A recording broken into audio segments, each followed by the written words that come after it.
What's up, guys? It's your man Donovan Sharp, and welcome to this is actually the first Sunday Zoom call. Well, not really Sunday Zoom call. This is actually the first consultation call-in show that I've done for quite some time. Those who know me personally know that I've been dealing with some some personal issues, some personal family issues, and those have been clearly rectified as of late. And so that is what has allowed me to be a lot more consistent. What we are going to do today, guys, is I'm going to do this every Sunday. I'm going to go ahead and spam the link in the chat. If you have a dating or relationship question, you don't have to show your face. You don't even have to tell me your real name. Simply come up.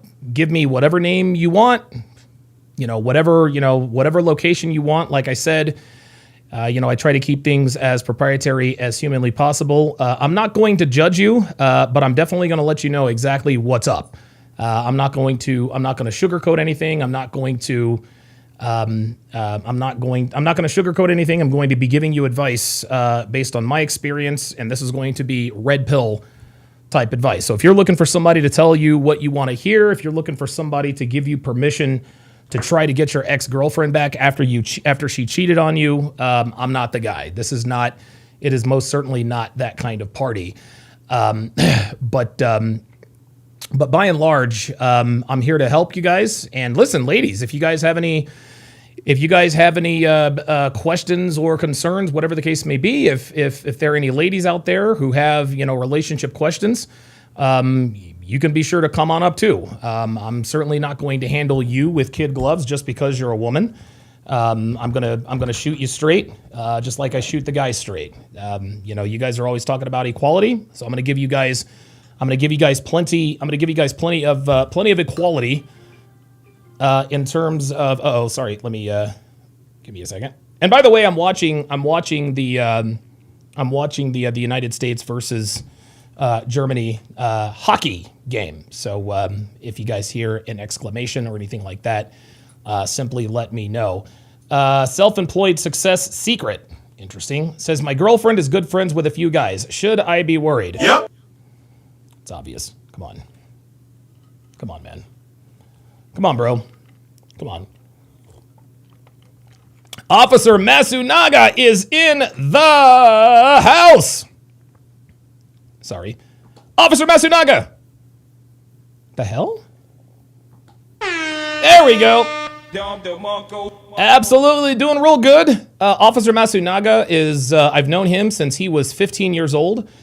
And easily one of the most cerebrally intelligent, like rawly intelligent people I've ever met. I was good friends with his mother back when I was 13, 14 years old. And all these years later, they now live in Reno. And so I'm good friends with Officer Masunaga, one of my good friends. Dude, we need to hang out, man. We need to hang out again, brother. We need to hang out, man, because you're definitely of age now. You're over 21. We can go out, get a few drinks, et cetera, et cetera. So doing real well. In the meantime, while I'm waiting for you guys to pull up, what I'm going to do is So what we're going to do is we're going to watch a couple of my previous consultations. Of course, I will obviously be reacting to this, but a lot can be gleaned from these past consultations. Again, guys, if you have any sort of relationship questions, the pull-up link is pinned at I'm sorry about that. The pull-up link is pinned at the top of the chat. Again, you don't have to show you don't have to show your face. You don't have to give your name, et cetera, et cetera. You can do what it is that you want to do. Derek the Trader with the $350 super chat. I'm just doing some crack mathematics here. He says, do you think we will ever reach a, quote, tipping point where toxic feminism is simply unsustainable and has messed up so many lives that we have a reversal/movement towards more traditional values? What else has to happen for people to finally see that feminism simply does not work? Well, if obviously Derek the Trader is obviously red pilled aware. And, we get this a lot, man. What's it going to take for people, particularly women, to see that feminism doesn't work? It's already started. That's why I exist. That's why guys like Myron Gaines, Andrew Tate, Justin Waller, Sterling Cooper, MLD, Rollo Tomasi. That's why those guys exist. We know that feminism doesn't work. Of course, we are consistently suppressed in the algorithm so that this message doesn't get out. But one thing I will tell you, Tariq, is that these Gen Z boys Gen Z men are extremely, extremely red pill aware. They really, really are. It starts with them. It's going to take a lot more than just Gen Z guys figuring out that hashtag bitches ain't shit. But it appears that we could be on the right track, what with Gen Z. Millennials are the biggest simps of all. Like, there's just no question about it. I'm sorry if you're a millennial. Yeah, look, I'm sorry. It is what it is. It is what it is. Listen, we got a lot of Gen Xers who were simps, and I used to be a simp myself. I used to be a simp myself. Officer Matsunaga, he can tell you. Officer Matsunaga knew me when I had literally nothing but the clothes, literally nothing but the clothes on my back. I want you guys to know about Officer Matsunaga. This dude knew me when I was Eddie Hopkins, guys. He's known me since I went by Eddie Hopkins.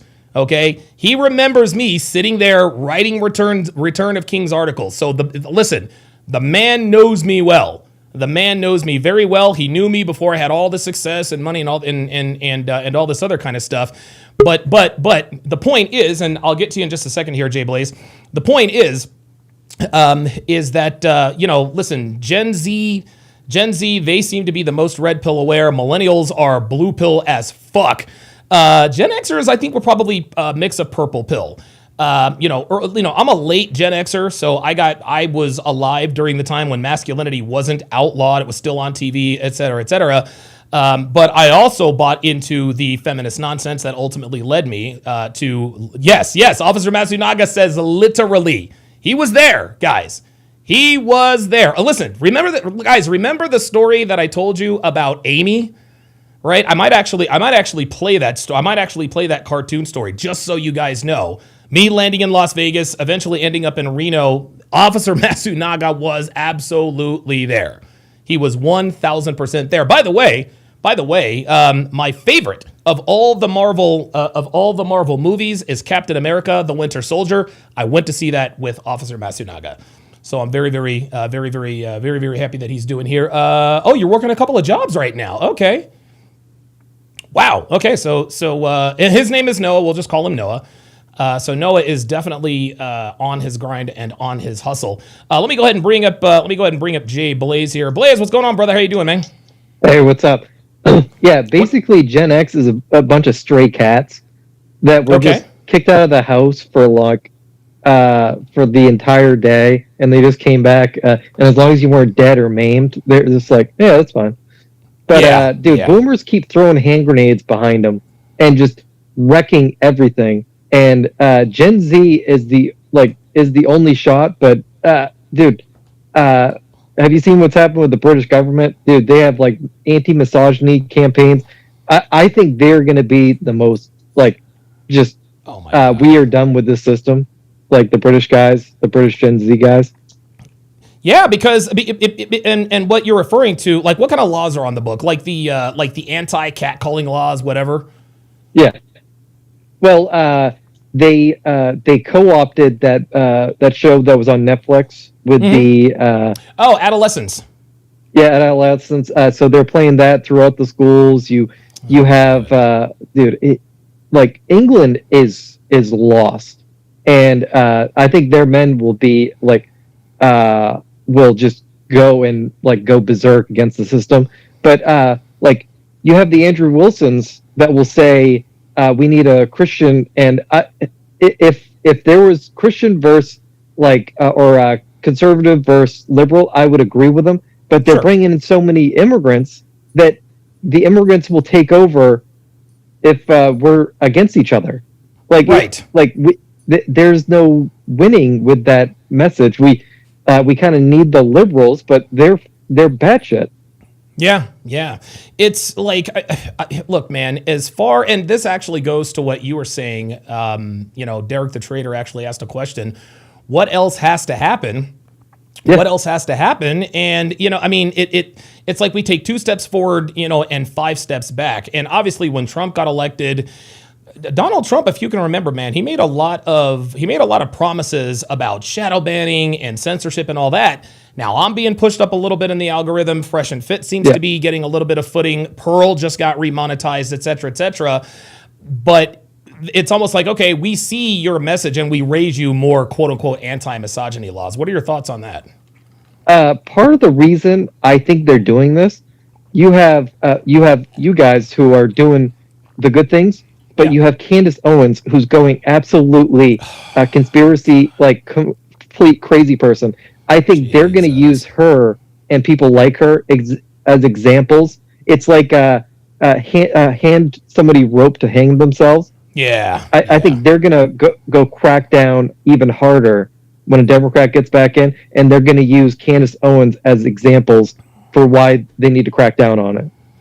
Yeah, it's I like in the wake of Charlie Kirk's death, man, I was it really appeared that, and I don't know Candace Owens personally, I've never met her, but that was bad. That was bad for the whole TPUSA thing. And of course, Erica Kirk is getting attacked. And I agree with you. I think they're going to use people like Candace Owens, who is a woman, by the way. Listen, Candace Owens is based, please believe. But at the end of the day, Candace Owens is still a woman, man. And she is going to be susceptible to the feminine condition, which is to get neurotic at times. That's just how it is. Yeah, they I was listening to this one guy, Jake Monroe. He had a good point where, so all men have egos because we built the world. Yeah. But women's ego comes out differently, where they use their ego to connect with everyone. And this is why you have the woke stuff. Yeah. Where their ego comes out in wokeness and trying to integrate with the crowd. And it was kind of odd. And I'm just like, yeah, that makes sense. But going back to Jake the Traitor, Derek the Traitor. Derek the Traitor, dude. When you see Love is Blind and how train wreck these girls are, I don't know how you can even look at the women, and this is our market. Like the women on Love is Blind, that's our market. Yeah. No, and I totally the men agree. are walking away. Yep, they are. Like I was listening to King Life, and I'll have if he wants to come up and say it, but he's like, dude, the women of New York are like lost. Bro. And all major cities. All right, wow. I'm gonna drop you. Thanks for chiming in. All right, Red Pill Crip. You're on Live with Donovan, man. What's on your mind, brother? What's up, brother, man? I look, I don't have nothing specific. I just wanted to come break bread with you, man. Just want to say hello. Appreciate everything you're doing. You know what I'm saying? Okay. And just join the combo. You know what I'm saying? I don't know what is like the topic, because I do have a little insight. We're not. I'm not doing. Listen, forgive me. We're not doing. This is not a podcast where I'm having people on to discuss their thoughts. This is my free consultation Sundays, where if people have relationship questions, relationship problems, they'll come up. But I do open up the pull up line Monday through Friday. It's actually going to be Monday through Saturdays for guys like you who want to come up and share their thoughts. Okay. All right. Cool. Okay. For sure. So I'll have you on. Yeah, I'll have you on next time. I appreciate it. Yeah, guys, this is again just to remind you guys. This is a Sunday consultation. If the only people I want to come up are people who have actual questions about dating, relationships, obviously TSR Live will be back tomorrow. And listen, I understand that man, we might not be able. People might not want to or need to pull up at this point in time. So what we're going to do is we are going to, oh, wait a minute. Jim Goat, whom I've never seen, welcome. He says, hang on a second. Actually, before I get to Jim Goat, Dr. B 84 with the $10 super chat. He says, women are told what to expect from men, but not how to treat them. Men are told how to treat women, but not what to expect from them. The expect part is the RP. Very, very good. Yeah, listen, man. Every single woman on the face of the earth knows how to attract a man, but very few of them know how to keep a man. That's just how it is. That's just how it is. Carbon MVP 22 says, of course, Don let the white guy talk for 10 minutes and cut the black guy off immediately. Yeah, that's because I know that white guy and I don't know the black guy. But listen, Carbon MVP, if you want to make this a hard R podcast, my guy, if you have a problem with anything I'm saying, you are more than welcome to pull up. And by the way, if you either have a relationship problem or issue, or if you have a beef or a grievance with me, I see Carbon MVP is the first nigga that we have. Hold on, let me go ahead and let's go ahead and pull down the Periscope here, guys, because we always get these people. Yeah, that's right. That's right. The Niggadar. The Niggadar is, yeah, and it's Carbon MVP 22. We got niggas in the chat, as we always do. And when I say we got niggas in the chat, that means we have black people who simply don't like me because of the way I talk. Join the club, bro. Get in line. But I know you're not going to pull up because, well, you niggas are cowards. You people are always cowards. I'm sorry, you monkeys are cowards. And that's right. I called you a monkey, a zoo animal. Make sure you take a bath today. Talk to your zookeeper, Carbon MVP 22. You people need to get your act together. Let's see. See the Wave says, hi, Donovan. I enjoy the YouTube shorts, especially the recent one. Don't text her. Absolutely. Absolutely. Jim Goat says, sounds like Donovan. Never seen you in four. Says, anyone know about Brent Smith? I have no idea who Brent Smith is. Jim Goat says, the Manosphere needs to get their act together. Yeah, sorry, buddy. Yeah, everybody says that, Jim Goat. Yeah, Listen, what you need to understand, Mr. Goat, is that the Manosphere is decentralized. Okay, there is no leader. There is no, and I've declared Myron Gaines the de facto leader, but he's not in charge of anything. Okay, this is decentralized. We don't have weekly Manosphere meetings. Okay, we need to get our act together. So that is a very low IQ argument. Everyone's been telling us that we need to get our act together, probably for the last 20 years. So come with some facts. He also says, stop with the women hating and get with the women loving. Nope. You call it women hating. I just call it telling the truth. Not really talking about it. And yeah, Jim Goat says, let's talk about Gigolo game. Okay. All right. Oh boy. Oh, yeah. I swear to God. Every so often we get a king fucking dingling in here whom I've never seen before, who wants to pretend like he bangs nothing. Let's talk about Gigolo game. You know what, Jim Goat? Why don't you come up and talk about Gigolo game and just educate us all? See, the reason why Jim Goat says let's talk about Gigolo game is it's not really about Gigolo game. Jim Goat wants us to know, he wants us to think, oh, he is Captain fucking Red Pill. This guy must get bitches. Tell me all about the Gigolo game. I'll tell you what, Jim Goat, whatever the fuck your name is. How about you start your own channel and talk about Gigolo game? You're not impressing anybody here, man. You're like, listen, bro, like you can go to other purple pill and blue pill channels and you can say that you only bang hotties or Evan, she fucks up one time. That's fine. You can be meathead red pill guy all we want to. You're not a gigolo, okay? You're not a gigolo, especially if you live in America. Women don't pay for sex. Gigolo game. What? You get bitches? You get ass? Maybe you should put out a course. Jesus fucking Christ. Anyway, let's go to the first. Let's go to the first consultation review, and we will go from there. And away we go. How you doing, man? What's on your mind? Where are you calling from today? What's going on, Donovan, man? I'm actually on the road right now. I'm heading to work, but I'm from New Orleans, Louisiana. Okay. Oops. Okay. I wanted to say thank you for your time. You know, basically, I seen the thing on YouTube where it said like the Sunday thing. So I'm guessing it's just you giving back, and but you definitely OG in the game. I think I first heard of you when like Fresh and Fit when they. Jim Goat says I'm just suggesting topics. Don't get all in a huff. No, you're not just suggesting topics, bro. You're not just suggesting topics. You're in here trying to humble brag. Let's talk. You know what? I'll tell you what, Jim Coat. You know what? You want to suggest topics? Go on, Jim Coat. Let's talk about Gigolo game. Go on. You wanted the attention. I'm gonna go ahead and give it to you. Go ahead. If you're just suggesting topics, then go ahead. Let's talk about Gigolo game because I think you're bullshitting. I think you're fucking full of shit. I think you're fucking full of shit. Nobody who's good with women comes into a chat and says, let's talk about Gigolo game, and then when called out on it, bro, I was just discussing topics, don't get all in a huff. You're goddamn right I'm gonna get in a huff, because I can't stand people like you who come in here and try to act like you're king fucking dingling, bruh. Like, fuck out of here, man. You ain't suggesting topics. You're in here trying to make guys think you're a gigolo. How's my aim? Yeah, that's what I thought. Jesus Christ. They were like just starting out, like yeah, man. years back. My beard's a little longer and scragglier here, guys. And yeah, man, just how they learn from you. I think you still with your girl, right? Oh yeah. Just everything, you know. And so I got 3 kids.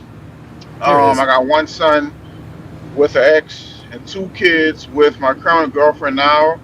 3-0 Team USA at the end of 2 periods against Team Germany. Okay.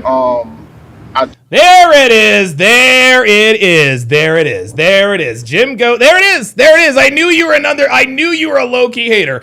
I can see why you don't even have 100 viewers. Ha ha. What a creep. Guys, I do it every single time. Every single time. Jim Goat, bro. And see, here's the thing. This is why you know I only get 100 viewers or whatever the case may be, is because you watch. You watch the show. As soon as I call some dumbass for being a fraud and a fake gigolo, well, that's why you only have... Dude, I get people in my chat trolling, you have no subscribers. What a loser. Bro, I'm rich. Man, my guy. Dude, my wife has fake tits. Right now she's getting her nails done. She never has to worry about money forever in her life, bro. Like, fuck out of here, bro. You want to be me. Just admit that you want to be me. And if you want to, you can pull up and I can educate you on something. But I'll tell you what you're not going to do. I'll tell you what you're not going to do. Pardon me. We can go back and forth.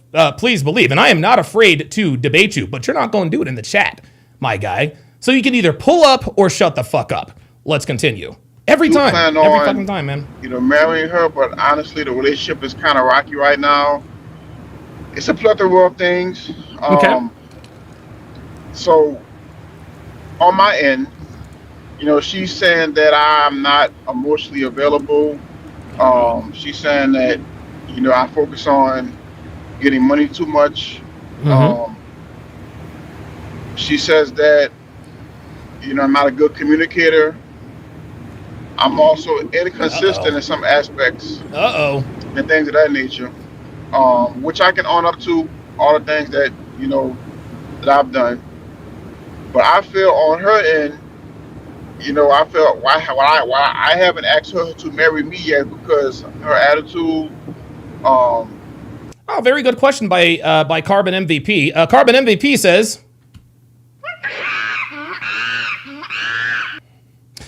number one, there are actually several black families that live in my neighborhood. Number one. Number two, the reason why I'm tripping is to keep black people away from you people, right? My job is to keep black people away from you people. But, you know, listen, just like you said, I live far, far away. Why am I tripping? Why are you tripping? Like, you live far away from me, right? See, here's the thing, guys. When it comes to niggas, especially on Rumble, they like to talk. They come with the same arguments. Pardon me. They come with the same arguments, and it's never original. But they want everyone to think that no, bro, like, you're pressed. You're in here watching me. Okay? And a lot of people say, well, what's the point of doing this? The reason why I talk about niggas is because I want to. It's my God-given First Amendment right to talk about you animals. And if you have a problem with it, you can go fuck yourself, my guy. I mean, like, you don't have to be here. I don't know what else to tell you, bro. Her not fully letting go of her past.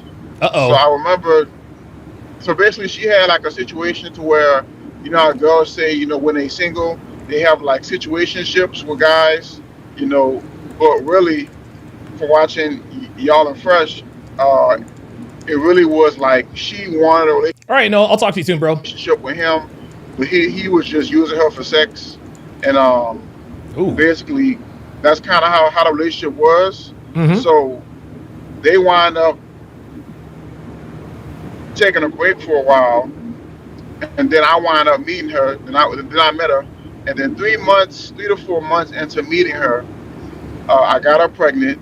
and then we moved in together, and we basically tried to, we basically attempted to start a family and things like that. But I noticed all throughout, like the first 2 or 3 years of us being together, um, and I've told her plenty of times, hey, you need to block this dude, take him out of your phone, stop contacting him, don't allow him to This contact dude you. or these dudes? Say it again. This dude or these dudes? Oh, this dude is just one. It's just one. Tell me about Yeah, him.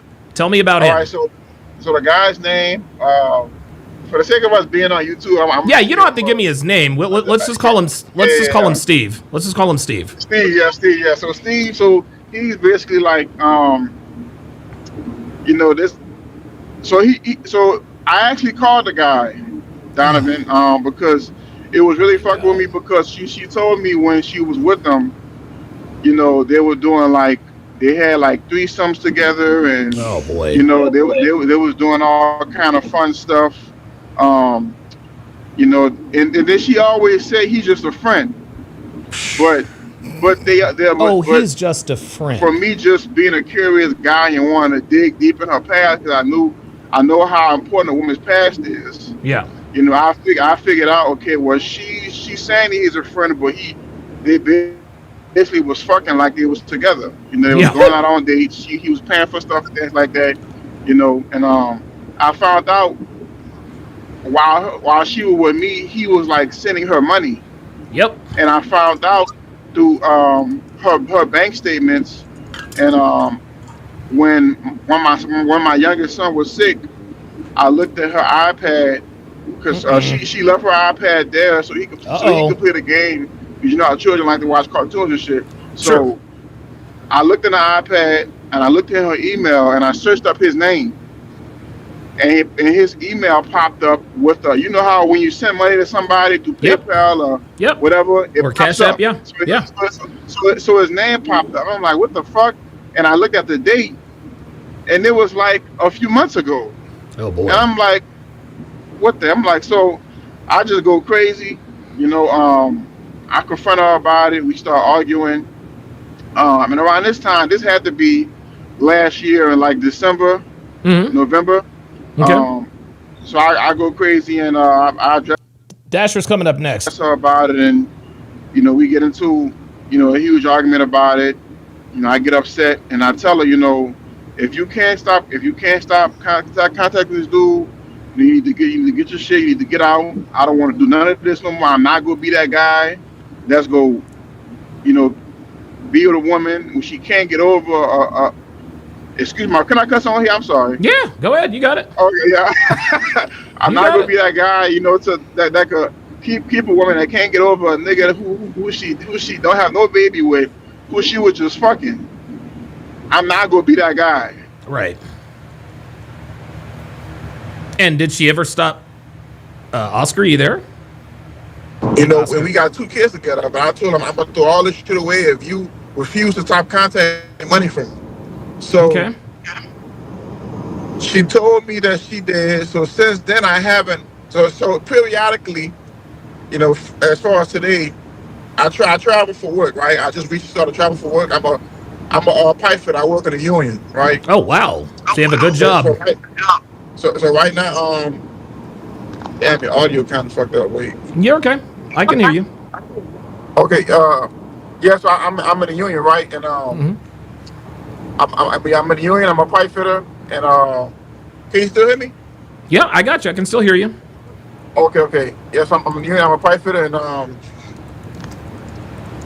yeah, and I travel for work. So periodically, when I'm coming home from work, I'm usually gone like 3 to 4 to 6 weeks, and I come home, for a couple weeks or a month. I kind of just work whenever I want to, but so I came home last time and I checked the phone, I checked the bank statements. I didn't see that he sent anything, but I did check in her contacts that, and I know for a fact, Donovan, I know for an absolute fact, through all this shit that we've been through, I made sure, because I know his number, I know who the guy is, I made sure that his number was out of her phone. Okay. But when I got back home and I went through her contacts, this nigga number was back in her phone. There you go. So, There you so go, I'm man. like, why is this dude like, what's going on, bro? Like, why are you keep trying to save this dude? Like, why you keep trying to keep this dude around, man? And what did she Like, say? and she's like, oh no, and she was like, oh no, you must have didn't delete it on my phone, and you forgot. I'm like, Come on, motherfucker, man. if I was to I forget a lot of shit. One motherfucking thing, I would not forget that. I'm not gonna forget that I deleted this number that you've been fucking for me out of your phone. I'm not going. And then she had the nerve to save his name under the letter A. And that's all A. But A second, Oscar. Your audio. and I was, and then she was saying, you know, I'm not worrying about that and all this and all that, and I just I'm gonna get the talking here, guys. Don't worry about it. decided to drop it. But I honestly, my antennas are still up, and this is part of the reason why I feel like I can't really fully Trust her. commit to her as far as like a marriage. Even though Right. we together, we have kids, stuff like that. You know, there's been conversations where she's asked me, you know, what are we doing and stuff like that. Oh my God. Aside from, you know, her attitude, you know, can you hear me? Yeah, I got you. Yeah. Aside from attitude, and then, you know, I mean, we have sex. We don't have sex as much as I would like, and things like that. So it's kind of seemed like we're kind of getting distant, and she's kind of in the process of like, I guess, checking out, but she's not like all the way checked out, like to where she's like disrespecting me. You want to know what's in a way happening? where we're like, Do you want to know what's happening? or like what she right? Do you want Yeah. to know what's happening? What's happening is she is pursuing a relationship with this other dude. And the reason why she's not being super disrespectful to you is because she has not completed the branch swing yet. Only when she is 100% certain that the guy also wants to be in a relationship with her, that is when she'll be super disrespectful to you. Now, let me ask you this. You guys obviously live together, correct? Yeah. Okay.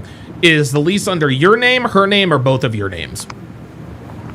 It's under my name, but she's in there as an occupant. Okay. So the lease is only in your name and not her name.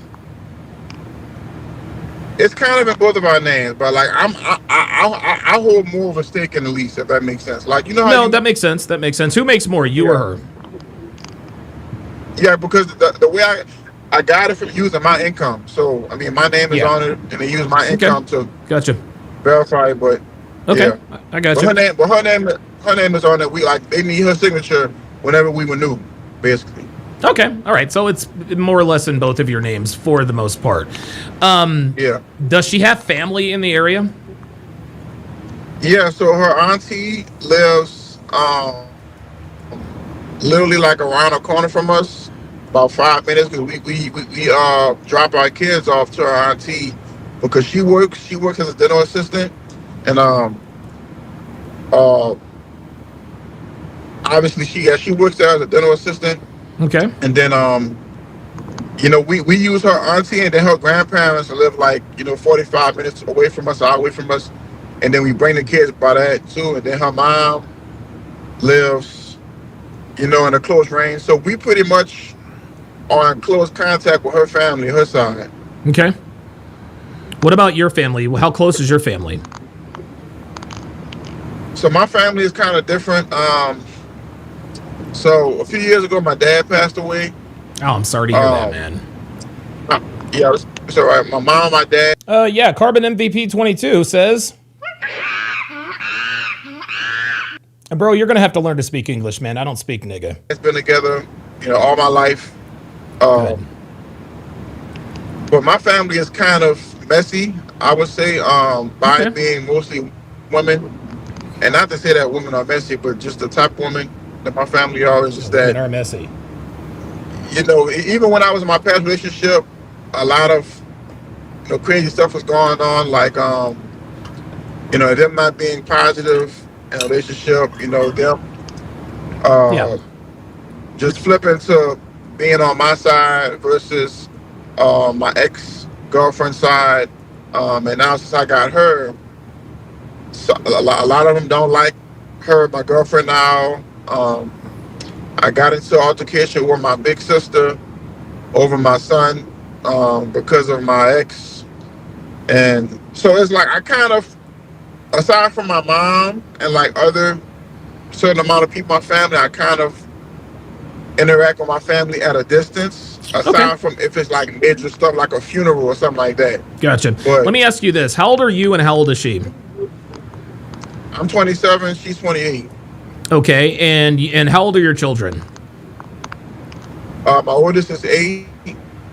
My 2 youngest ones are 3 and 2. Okay, so the 2 youngest, your 2 and 3-year-old, are with the woman you're with now. Yes. Okay.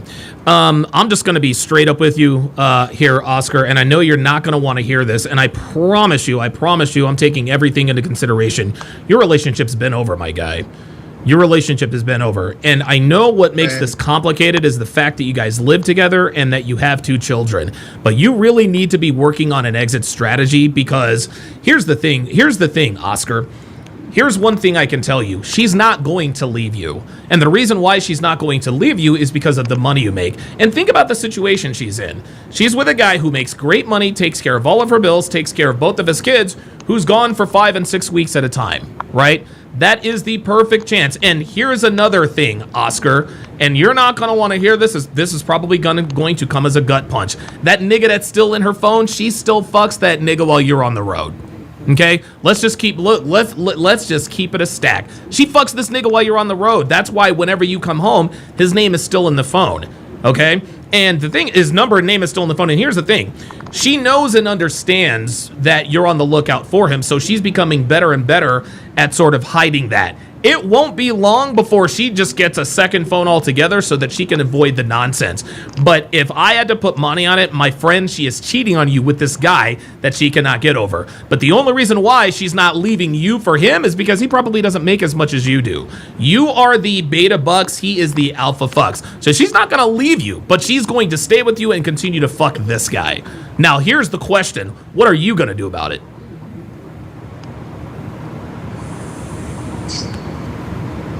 And I definitely appreciate you for saying that, man.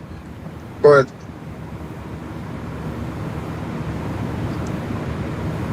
I mean, I've literally talked to her about it. She's from. I mean. Listen, guys, what you guys are going to hear is a lot of denial and a lot of hamstring. Pay attention. And I don't know for a fact, but she says that he's been sending her that money. They've never met up. They've never met up. She hasn't had sex with him or anything. I understand. Do you believe her? 50%. Yeah, if it's 50, bro. If it's less than 100, if it's less than 100%, listen. You don't trust this woman, okay? You don't.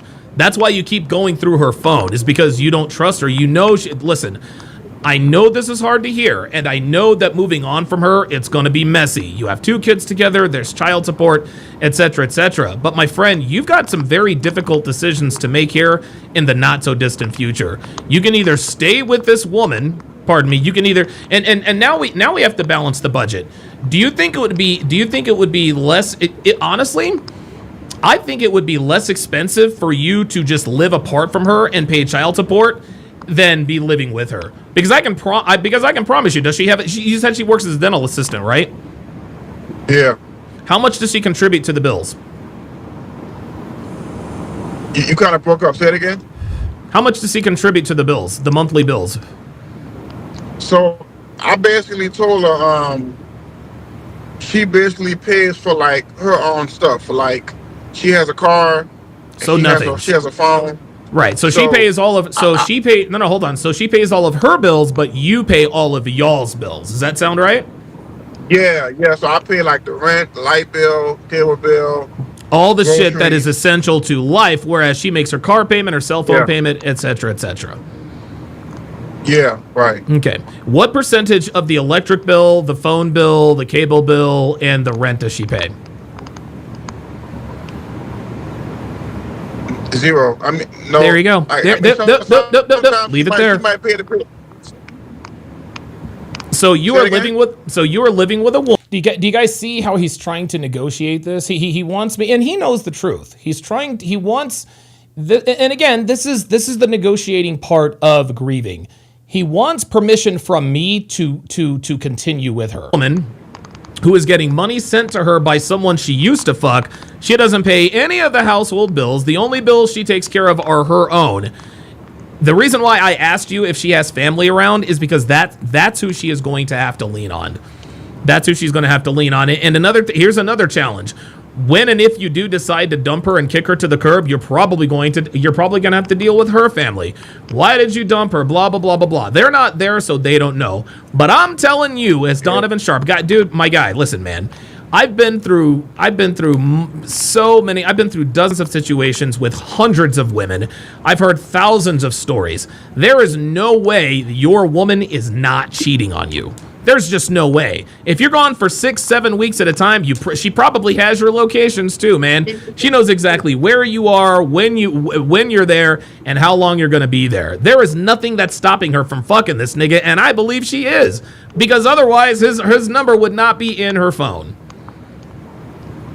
Now look, Donovan, granted, I just started like about 3 to 4 months ago. I just started like traveling for work. So before, I was like I was basically working construction from home, like in the area. So I would be home every day. So I haven't been traveling for a long time. I only feel a few months. What difference does that make? But that's what I'm saying. So from me just started traveling previous to that, I was kind of coming home every day, and I had her location, so I know where she was at as well. So that's how I kind of figure if she and I'm not saying it's not possible, it wasn't possible for her to cheat, but if she did cheat, she would have had to do it in like an extremely strategic way. Like she go to the grocery store, probably suck them off or some shit like that. But here's the thing: you have been traveling for the last few months. It was harder to cheat then. Yeah. It was harder to cheat then. It's a lot easier for her to cheat now. So, okay, you've been traveling recently for work. That doesn't mean, well, I'm not going to, it's hard for, no. And even if she had her locations on, you don't know if this nigga's fucking your girl in your own bed. Man, do you have her locations now? Nah, man, I just told her to tell her location on, but she not doing it. But she's not doing it. There you go. So you're traveling for work. There's a nigga in her phone. She's not going to erase. You told her to turn on her locations, and she's not turning on her locations. My guy, I honestly, I don't know what other conclusion there can be drawn from this, my friend. The environment is literally, the environment is perfect for infidelity. That's what's happening. This is why you're not having sex as much, because she likes having sex with the other guy more than she likes having sex with you. The reason she has sex with you, Oscar, is to keep the lights on. And I know that's hard to hear, but she is fucking you to keep a roof over her head and to keep the lights on. Otherwise, she wouldn't fuck you at all, my guy. She wouldn't. Oh. It was good. I mean, so now I do have cameras in my house. Are you reading the chat, or are you just telling me that? Oh, no. I can't even see the chat, Donovan. Damn, I can't even. I was just telling you that. I was telling you that, yeah. You do have cameras in the house, but you don't have her locations. So she could be anywhere at any time. Look. I know, bro, I know this is hard to hear. And I know you probably love this woman. I know you probably do. But I'm telling you right now, if you you're already inextricably tied to her for the next, for the next 15 and 16 years. You got a 3-year-old and a 2-year-old. Fiscally speaking, it is going to be far more expensive to live with her than to live without her. What you need to do is you need to go and hire listen, you make good money. Go and hire a lawyer. Look, we're not legally married, but we got a couple of kids. What are my options? You need to move out, Oscar. That's what you need to do. You need to move out. And I'm not saying abandon your kids, blah, blah, blah, blah, blah, but as the mother of her, and you're not, and again, you travel for work, so there's no way you can get full custody. So now you have a decision to make. You have a very important decision to make. Knowing what we know now, why on God's green earth would you continue to live with this woman? And I want you to answer that question truthfully. What advantages are there to living with this woman?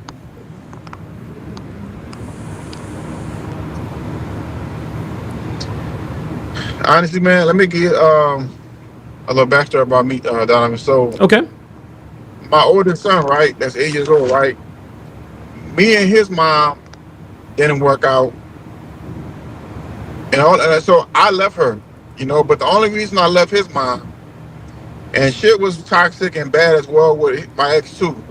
But the only reason I had to leave her was because she put me in jail, Donovan. Like she called the police on me.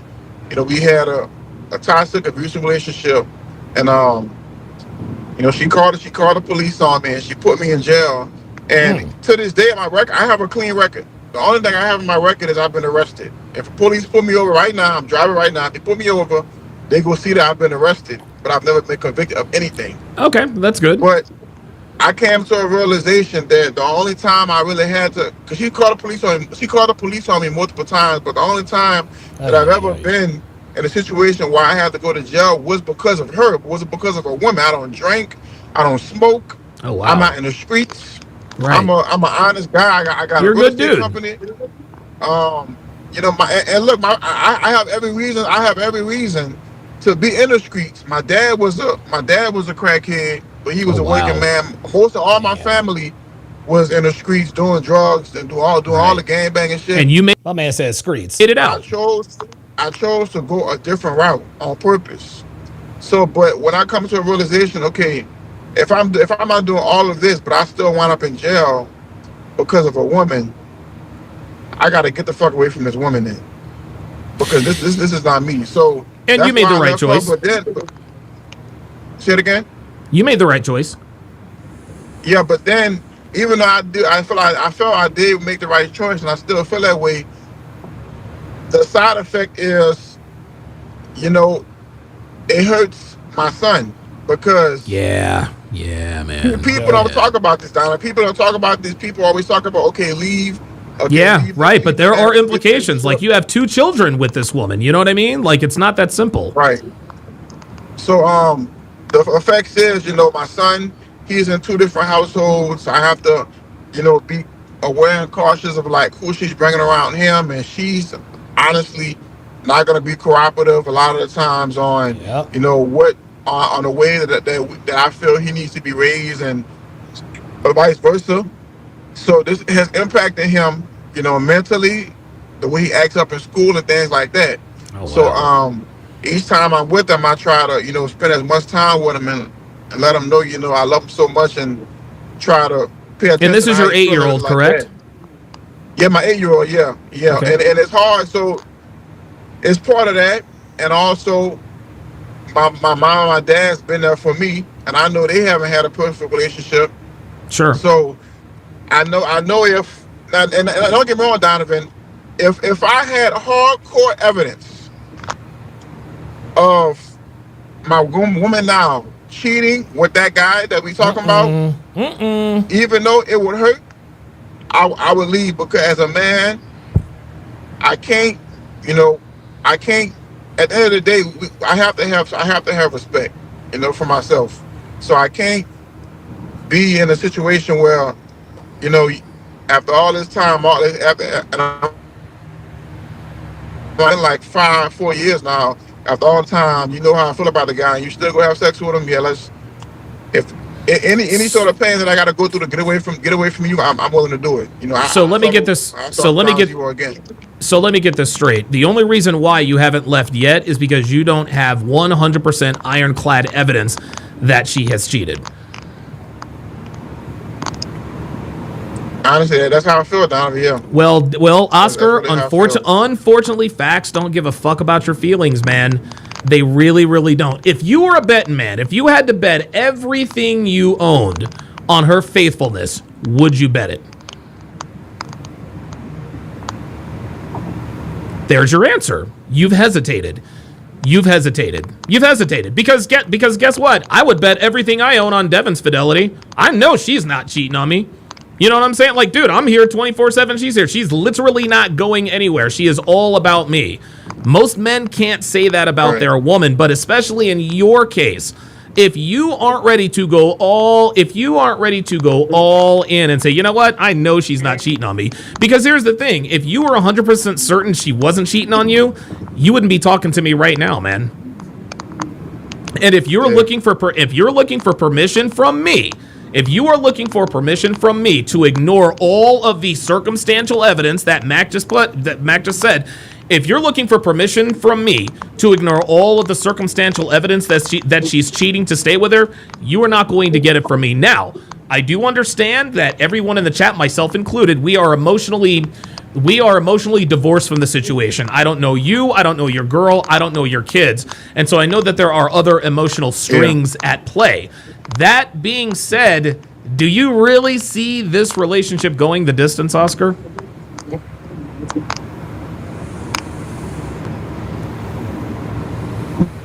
I know it may sound crazy, but I do only under the pretense.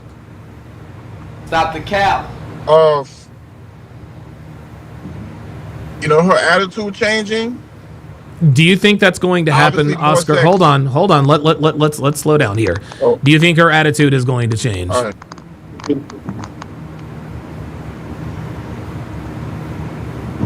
I'm hoping it is, Donovan. No, but you're right. Listen, I agree. But hope is not a strategy, Oscar. You can't hope that, like, I think, and again, I know this is hard to hear. And when I say, hey, look, you got to get up out of there, that doesn't mean that you have to, be out of there tomorrow. But Oscar, if you don't start your exit strategy now, you're gonna end up regretting it, man. You've got a 2-year-old and a 3-year-old with this woman. She's not contributing anything to the bills. There's this nigga she cannot and will not put out of her phone. You're traveling all the time. And yeah, you've got cameras at your house, but she won't give you her locations.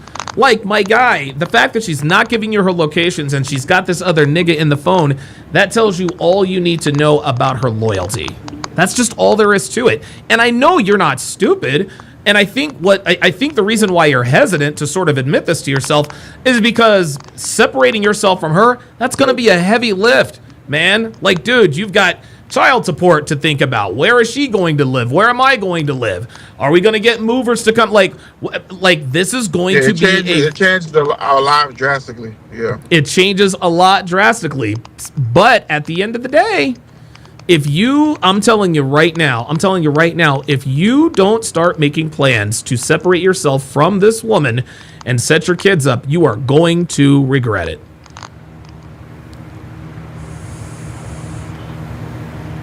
So you saying there's no hope? So you saying there's absolutely no chance? There is positively zero chance, Oscar. There is positively zero chance. And again, as a man, Oscar, you have to live your life based on probabilities, not possibilities. Is it possible that her attitude changes? Absolutely. Is it possible that that eventually this other dude that she has in her phone won't be in her phone? Absolutely. But it's not probable. How long have you been with this girl? 5 years? About 4 or 5 years, yeah. 4 or 5 years, man, and shit hasn't changed. You've put 2 babies in this bitch. This nigga keeps sending her money. You think he's sending her money for free? You think he's sending her money out of the kindness of his heart? That's what like, why would a guy send a woman money? Because he's fucking her, Oscar. That's why. He is sending your woman money because he is fucking her. That's why. Because niggas like him don't send money to bitches out of the kindness of their heart. It just doesn't work that way. She is cheating on you, Oscar. She is. She is 246% cheating on you. And I know it's hard for you to admit this to yourself.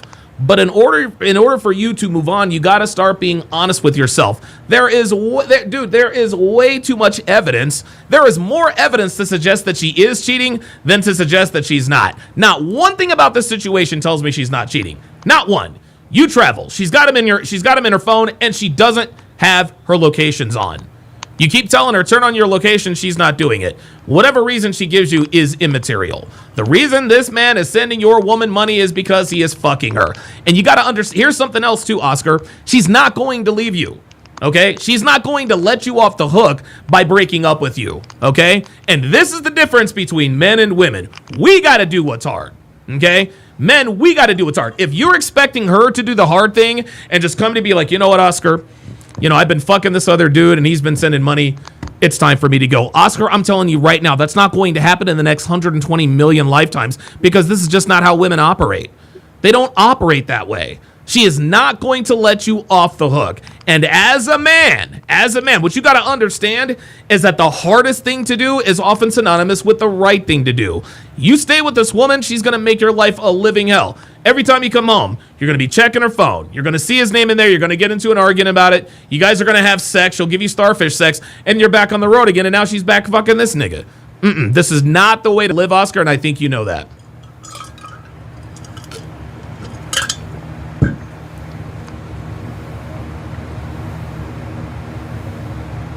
So what are you going to do? Fuck, I lost my train of thought.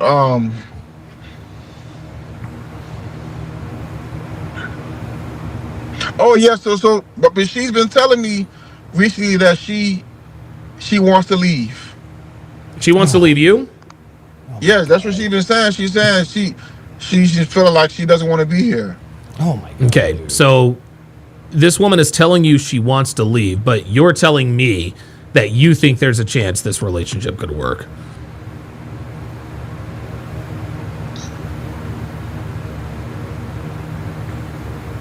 I mean, dude, and here's the thing. Women are never direct.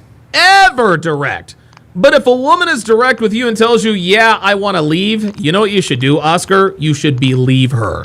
If she wants to leave, call up her auntie, call her mom, call her grandma, and be like, yo, she wants to leave, she's all yours. If I were you, Oscar, I would leave. And I know it's not going to be an overnight thing, but dude, I would start packing my shit and getting the fuck up out of there. This woman, like Oscar, what it comes down to, my friend, is your woman doesn't deserve you, okay? She doesn't deserve you. You pay all the bills. You're a good dad by all accounts. This woman has done nothing but disrespect you. She's kept another dude in her phone. Another man is sending her money. She told you she wants to leave you. I don't know what it is you're waiting for. I really, really don't. If you're waiting on the videotape of this dude butt fucking your woman, it's not going to happen. It's not.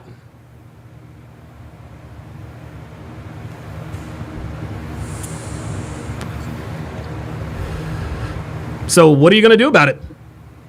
But it's like this generation. You don't see any like real families anymore. It's like I don't want to be one. It hurts to be one of that, Donald. That's what I'm saying. Like, yeah, you're making excuses. You're making excuses at this point because what I'm advising you to do, and let's not beat around the bush. I'm not gonna sugarcoat it. What I'm telling you to do is extremely difficult. Like, you have a life with this woman. You guys live together. You have kids. You probably have a storage unit with some of your stuff in it. I mean, your lives are inextricably tied to one another.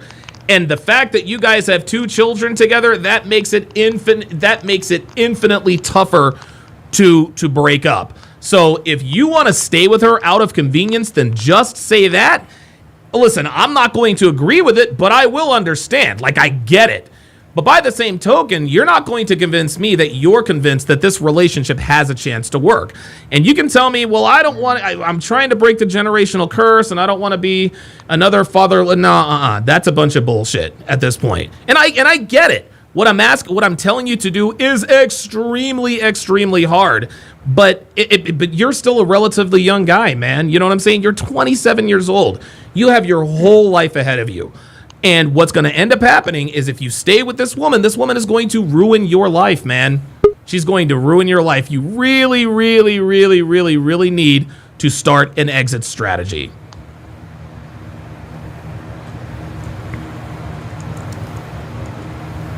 He's still searching.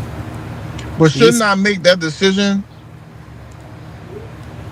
Shouldn't you make what decision?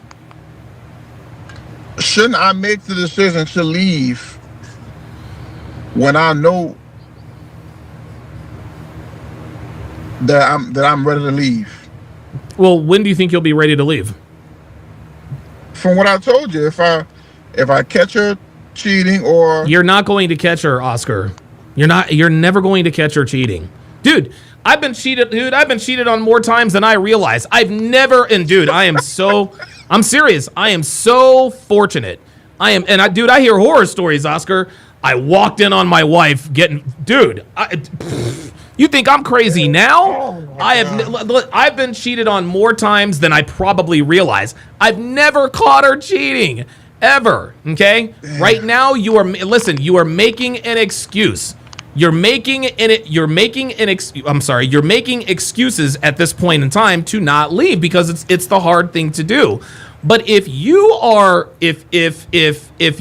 waiting for ironclad proof that she's cheating, it's not going to happen. I could get a detective. I can hire a detective. Why would you do that?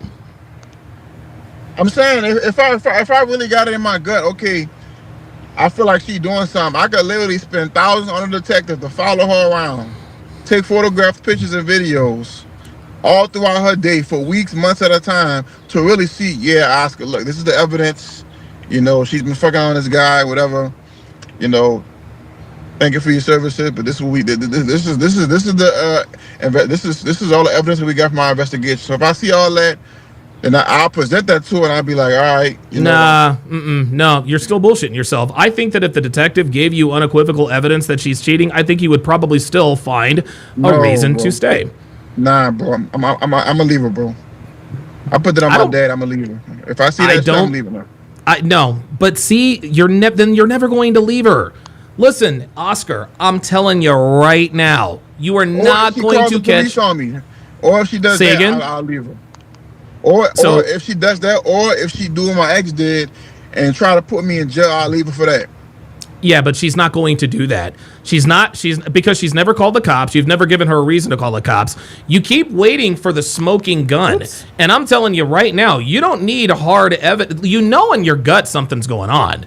And I'll put it to you this way, Oscar. The minute you hire a private detective, your relationship is already over. Because even if he doesn't find something, you are still going to be questioning, why does she still have this dude's phone why does she still have this dude's number in her phone? It's because she's fucking him. Listen, man, you don't think girls know how to give private investigators the slip? You think that only men hire private investigators? You don't think that girls are friends with private investigators that tell them the strategies, tactics, and techniques that they use to catch them? And just like you said, they could be dude. Let me just regale you with a couple of stories here. I remember I was fucking this one married chick, right?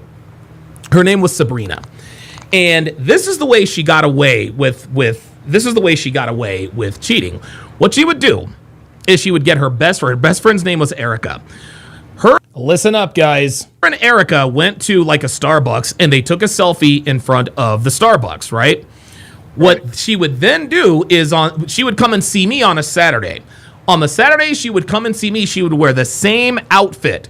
She would wear the same outfit that she was wearing in the Starbucks selfie. Her friend Erica will come to pick her up at her house wearing the same outfit. Her friend Erica was helping. So guess what? While she's sucking my dick, and guess what? And here's the thing. Her husband followed the both of them on Facebook. So while she's sucking my dick, her friend is posting and tagging the both of them. Hi, me and Sabrina are having fun at Starbucks. Husband looks at the post. He thinks nothing of it. Diabolical. Okay? Yeah, that is some diabolical ass shit. Here's another one for you. There's this one married chick I was fucking. I used to fuck her on Tuesdays and Thursdays. Okay? And the way she did it, and again, she used her friend helped her cheat. What she would do is she'd go about her day like she's going to work. What she would do is she would go to work, right? Her friend would give her car keys to use her car to come and see me so I could fuck her. That way, if her husband happened to drive by her workplace, he sees her car in the parking lot. No harm, no foul. You see that look on your face, my friend? Damn. Dude, I'm trying to tell you, you are not going to catch her cheating. If you are telling me that I want to see proof that she's cheating, bro, you already know she's cheating. And I understand this is going to be very, very difficult, but brother, if you don't if you don't at least start your exit out of this situation, man, it is going to be a very, very long 15 and 16 year run for you, my friend. And dude, honestly, man, you'll be in your mid to late 40s by the time she's done with you. And by then, you'll be broken, man.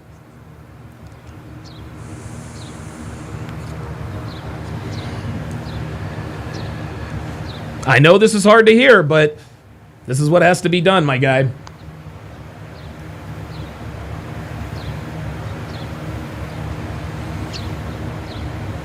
And oh man, I hate, man. And look, dude, I hate giving this kind of news, man, because I can see the look on your face. It's reality is starting to set in. But just understand, man, you're still very young. You know what I mean? You've got your whole life ahead of you. You clearly make great money. You travel for work. A lot of men would love that. But think of it this way. Just picture two lives. The life you have now, you're out on the road, you're checking your phone, where is she, what is she doing, blah, blah, blah, blah, blah. Or you're out on the road, you're paying child support, she lives with her mom or her auntie or whatever, and you're not having to worry about that. Instead, maybe you've got a Tinder date in the next town you're over on. Which life would you rather leave? A life where you're worried about where she is, who she's with, and what she's doing with that person, or a life where you're not really worried about it? And remember, Oscar, she told you she wants to leave, my guy. She's telling you, it's like and at this point, she might actually start becoming frustrated with you because she's like, okay, wait a minute. I've got this nigga's number in my phone. I told him I want to leave. I'm disrespecting him. I'm not giving him my locations. Why the fuck won't this dude squeeze the trigger and get the fuck up out of here? I believe, Oscar, she is trying to make you leave her. Do her a favor and leave this woman. This is your only play here. And I know it's not going to be an overnight thing, okay? But at some point, you've got to do what's best for you. You really, really do. I know you've got your son and your kids and all that good stuff. Listen, my guy, there are some things that you're not going to get out of this scot-free, okay? You're not going to get out of this with no collateral damage. Yes, your 3 and your 2-year-old, they're going to be negatively affected by this. Yes, your 8-year-old is going to continue to be negatively affected by this. But guess what? Whether you stay with her or not, they are going to be negatively affected one way or the other. So if they're going to be negatively affected, at least preserve your happiness and your sanity so that you can be there to pick up the pieces when they're older. Because if you stay with her and things continue to deteriorate at this rate, everybody's going to be broken and you're not going to be in position to help anyone, not even your kids. I'm telling you, Oscar, she's not going to leave you. She told you she wants to leave you, but she's not going to. You're going to have to be the one to do the hard thing because you're the man in the relationship. Well, you broke up our last part. You said I'm gonna have to be able to do the hard thing because I'm what? Because you're the man, and men do the hard thing. Women don't do what's hard. Women don't do what's hard, man. What about all these damn divorce rates? What's that got to do with you? What's that got to do with you? You guys aren't even married, so what's the big deal? I'm saying you saying like women don't be initiating divorces and leaving their husband. They do it every day. No, I said that women do. I've never, ever said that women don't initiate divorces. Dude, I've said countless times on this show that women end better than 9 out of 10 relationships, whether they're officially, legally, or not. Dude, women leave men all the goddamn time. I don't know where you heard that from, but it was not here. It was not here. But again, I don't know what... Why are you saying she not going to she wouldn't leave me? Because you support her financially. You pay the rent, don't you? You pay the cable bill, don't you? That's why she's not going anywhere. But think about this. She's in the perfect situation.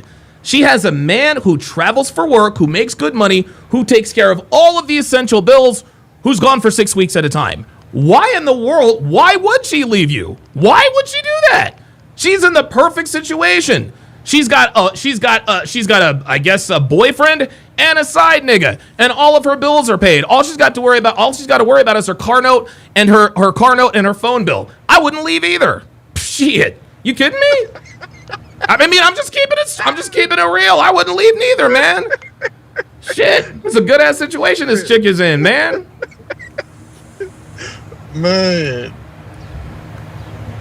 But that's You got fucked up. That's really fucked up, though. It is. Listen.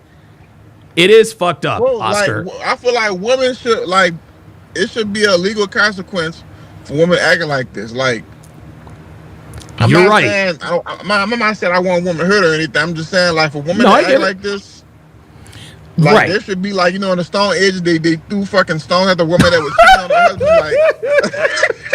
Like, Haram! Abdul, get the rocks. Abdul, get the rocks. No, but you can. But here's the thing, Oscar. You can do the next best thing. Okay. Yes. At some point, when there are legal consequences to the situation, when there are deterrents to the situation, women's behavior will change. But right now, we don't have any control over any of that. But you have control over what you do. If you remove yourself from that situation, trust and believe that will be consequence enough. And here's the thing, Oscar. Here's what you're going to have to understand, too. And you need to be ready for this. When you decide to leave her, bro, she's going to put the full court press on you. All of a sudden, she's going to turn into this beautiful, docile, submissive, feminine woman. She's going to delete this nigga's number out your phone, out of her phone. She's going to be the perfect woman for you until you put that ring on her finger. I'm telling you right now, any good treatment she gives you is because she knows you've got one foot out the door. I hate to tell you this again, but Oscar, your relationship is already over. Whether or not you decide to live with her, that's up to you. But whether you live with this woman or not, your relationship is over. Whether you decide to marry her or not, your relationship is still over, my guy. She does not love nor does she respect you anymore. She is simply using you to pay her bills. That's it. And again, I hate to be the bearer of bad news, but the writing is on the wall.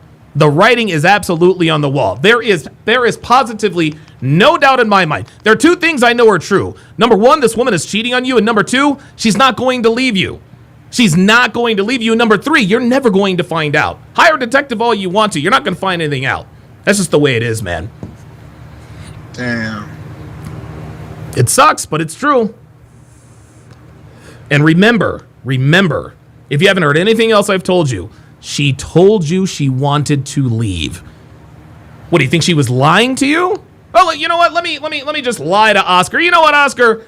I think I want to leave. And then look at your response. No. She told you she wants to leave, Oscar, because get this, she wants to leave. But again, women never. But even with him, the guy who she's trying to keep around, he fucked around and got a whole another baby with a whole another bitch, and he wouldn't even want to be with her. So it's like there's zero chance that she's gonna even be with the nigga, even if I do leave her. Oh my god. So I'm trying to see, why is she keeping him on the phone? Oscar, because he probably has good dick, bruh. He probably has good dick, man. Listen, what you got to understand, when I say alpha, see, here's the thing. There's a big difference, Oscar, between attraction and arousal.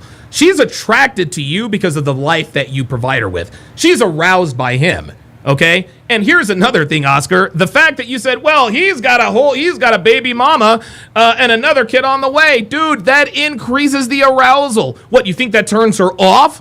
That he's got other bitches pregnant? Again, you and I both know that women don't want men that other women don't want. A lot of women want this nigga. That's why your woman wants this nigga too. She feels like if she can fuck him, then it's almost like, oh yeah, you fucked him, da-da-da-da. Well, I fucked him too. This is why she has him in her phone. Because he probably dicks her down and he's pre-selected to the moon. He's probably got like 2 or 3 baby mamas out there. That's what it is, man. That's what it is. Your woman, and here's the thing, and I have to say this because I want to get this through to you. Your woman doesn't fuck you because she wants to. She fucks you because she has to, Oscar. No, but Donovan, look, in the beginning, for the first 2 to 3 years, we was fucking all the time. Yes, but that was then. This is now. A lot has changed, Oscar. And you need to understand that neither you or her are the same people than when you first started. Listen, the beginning of a relationship is always the best. The sex is great. You're fucking all the time. But at some point, things sort of, get to a point of normalcy. That's nothing to be alarmed about. But she's not having sex with you because she wants to have sex with you. She's having sex with you to keep the lights on. She fucks this nigga because she wants to fuck this nigga, okay? She fucks you because she has to. I'm telling you right. And again, she told you she wanted to leave. I don't know what more Hey, Donovan, listen, man, I want to know if my woman's got 1 foot out the door. I think she wants, okay, well, tell me all about it. Well, she said she wanted to leave. Well, okay then.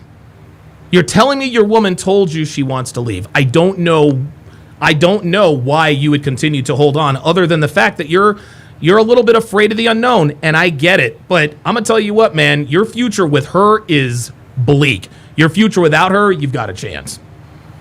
Damn. This is a good question. Max says, when's the last time your girlfriend gave you head? Ooh, good question. Damn. What that was, Mac? Been a while.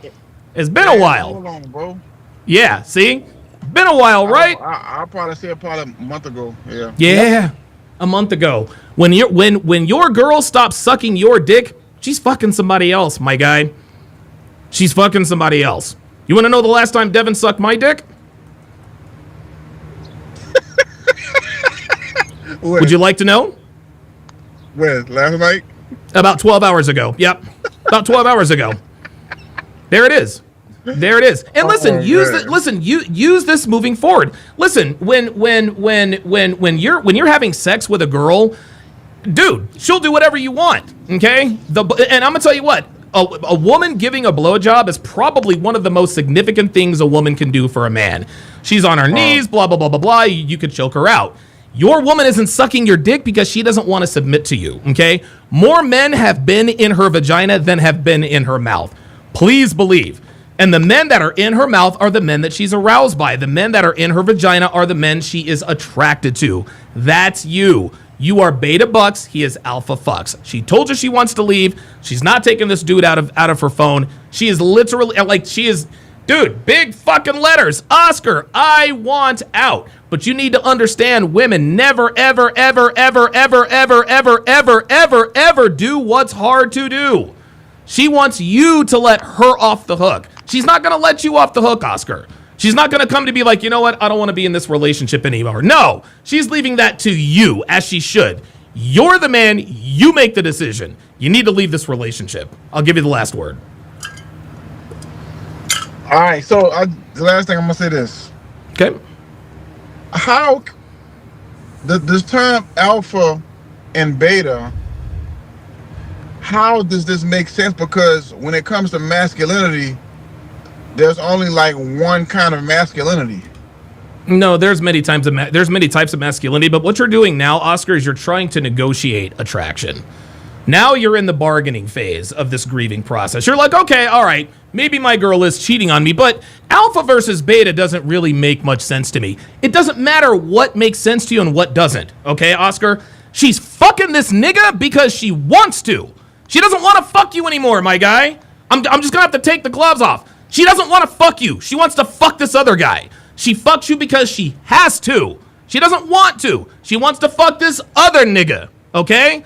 She told you, I want to leave. You asked her to turn on your locations. No, but I've got cameras at my house. Do you think she's stupid enough to fuck this nigga with cameras in the house? Of course not. Why do you think she's not giving you her locations? Oscar, listen, man, your relationship is over, okay? The sooner you come to grips with that, the better off you and your children will be. Because right now, you're in denial and you're about to start bargaining. I need ironclad 100% proof. No, you don't, because you're going to find another reason to stay with her. Tell yourself that, okay, the reason I'm afraid to leave is because, number one, I've got the scarcity mindset. And number two, is because it's going to be hard. You're going to take a financial hit. You're going to lose a few battles. But, dude, if you want to lose the war, stay with this woman.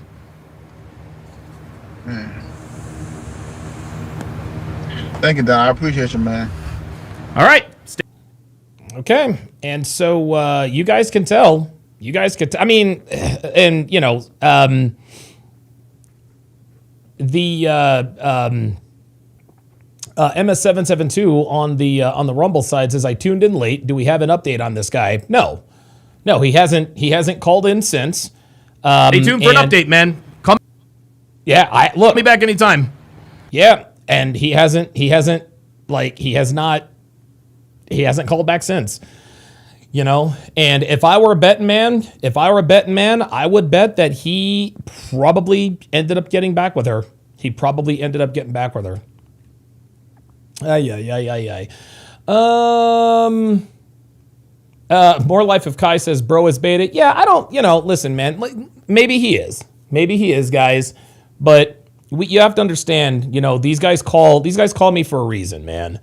They call me for a reason, and I don't, I don't derive any pleasure, giving guys bad news, but this is just what has to be done. It's just what has to be done. Jamal Miller says it's not easy leaving a pretty girl. I know she looks good. Yeah, she probably looks good, and she probably has a nice body. That's probably why listen, I'm not there, so I don't know, but it's Jay Castro says you are giving him great advice that is going in one ear and out the other. Yep. JF says, why would you want to finance another man's side chick? Right? Jamal Miller says, Oscar P is Oscar's pussy whipped. I know the feeling. Bro, I've been there too, man. I've been there too. Jay Blaze says, Oscar is Will Smithing this. He wants to keep everything together. Yeah, he's a good dude. Man. It's unfortunate. Guys, if you want to, if you have a dating and or relationship question, hashtag pull up. The link is pinned in the chat. This next video that we are going to listen to. Gnome Billy on the Rumble side says, "Yo, Donovan, I just want to say WU. Thank you. I appreciate that. Very much." This next video, this next consultation that we are going to review. This dude called me. This dude called me because he wanted to know how to get his ex-girlfriend back. Sabert, do you have a dating and relationship question, Sabert? Yes? No? Oh, here, I'll bring you up. Hey, what's up, man? Yes, I do. It's a brief one. I kind of hinted on this before. Can you hear me? Yeah, I got you loud and clear, man. Okay. All right, so I asked you before, I was dealing with, I'm still kind of talking to a lady friend. I guess I would say. And real quick, where are you calling me from? Where are you calling me from? In Illinois. Okay, Illinois. Okay, gotcha. Yep. And well, like I said, I'm 36, right? Okay. And like I told you before, I work 80 hours a week. Woo. My only free time I usually have is maybe Friday evenings, sometimes Saturday evenings. So okay. All in all, I don't have a lot of free time to invest time into a woman. I guess you want to say okay. The time that they would want a man to invest, because sometimes women want you around all the time. Sure, right. And so I'm currently talking to a woman, and I'm still in the debate whether or not I should just drop her because I'm so busy, and maybe sometimes I feel like I just want to just have fun instead of just trying to commit to something seriously, okay. And I'm kind of just I don't know if I should, because I like the girl, right? But I know inherently I cannot invest the time that maybe a relationship would probably need to, flourish, I guess you would say. Okay. So let me ask you this. How old are you? How old is she? I'm 36. She's 27. Okay, so she's 27. So just so you understand, she is at what Rolo calls the epiphany phase. At this point in time, the reason why she is squeezing you for a little more time and a little more attention is because right around 27 to 29 years old is when women realize, okay, I'm starting to run out of time. It is time to lock somebody down. Let me also ask you this. So you're in your 30s. She's in her late 20s.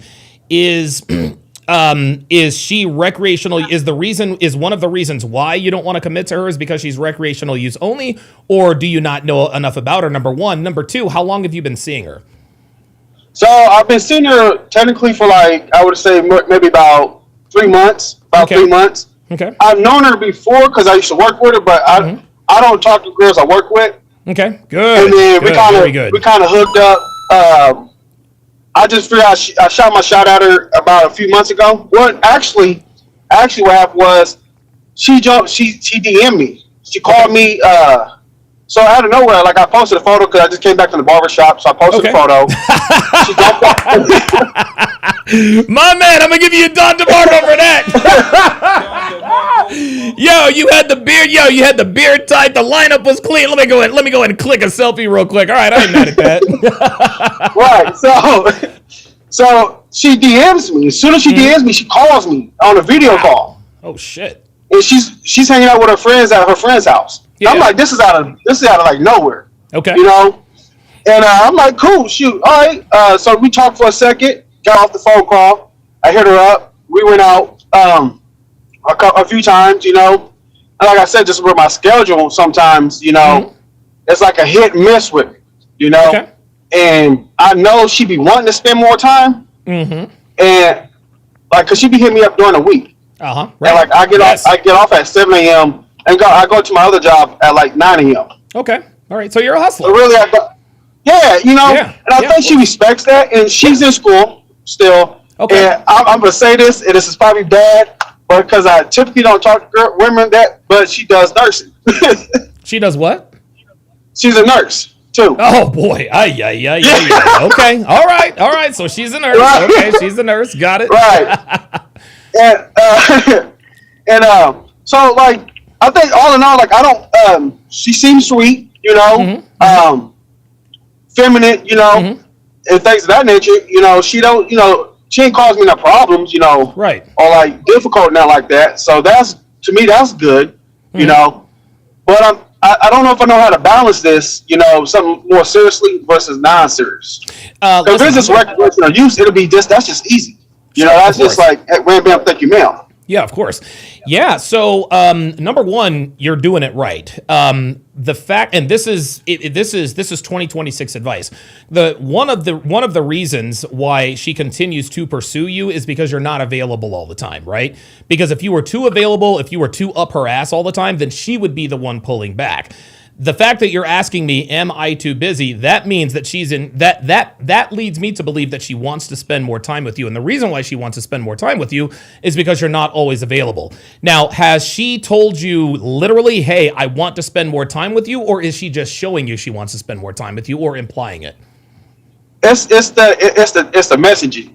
Like, Okay. hey, what are you doing? Okay. Hey, you know, what do you like? She just messaged me today. Like, what are you doing today? You know, pretty much like she sent it like a couple of them. And I'm like, well, I just got off work. I'm in the office right now. Now I'm in the car, but you know, I was in the office earlier. Of course. And I'm like, yeah. I'm thinking like I do want to go out. You know, we could probably go out and get like a dinner or something like that. Sure. But then I have to make a run to Walmart and just do other stuff that you know, just you know. Yeah, you're busy. Yeah. And So I'm trying to find the balancing act with it, and it's difficult. Okay. Yeah. Right now you're working 2 jobs. You're in your hustling phase. There's no need for you to balance anything. Okay. You're still a relatively young guy. Because I'll tell you this, and I had a guy in our Zoom. He was actually dating a single mother. And he was actually just like you. He worked 2 jobs and this and that and the other. And it was recreational use only. He was smashing her. It was nothing serious. So, you know, he was good with that. Then she started to get a little bit more serious. She took him to a preseason game. He's a Pittsburgh Steelers fan, so she started to invest. So they started to spend a little more time. He said, look, still going to be nothing serious. She was cool with that. Here's where he fucked up. He gave her a Mother's Day card. He gave her a Mother's Day card. And that was the kiss of death. He showed, and the thing is he didn't spend any more time with her. He didn't spend any less time with her. But he showed her at that point that he might have been thinking about her. I'm not saying that this girl that I'm describing is the same as this 27-year-old nurse. My guess is that she's probably attractive and she's probably talking to multiple guys. But the reason why she is pursuing you is because you're the one that's the least available. I can guarantee you that as an attractive nurse, she probably has access to more attractive men who make more money than you do. But the reason why she is paying you attention is because you're not readily available.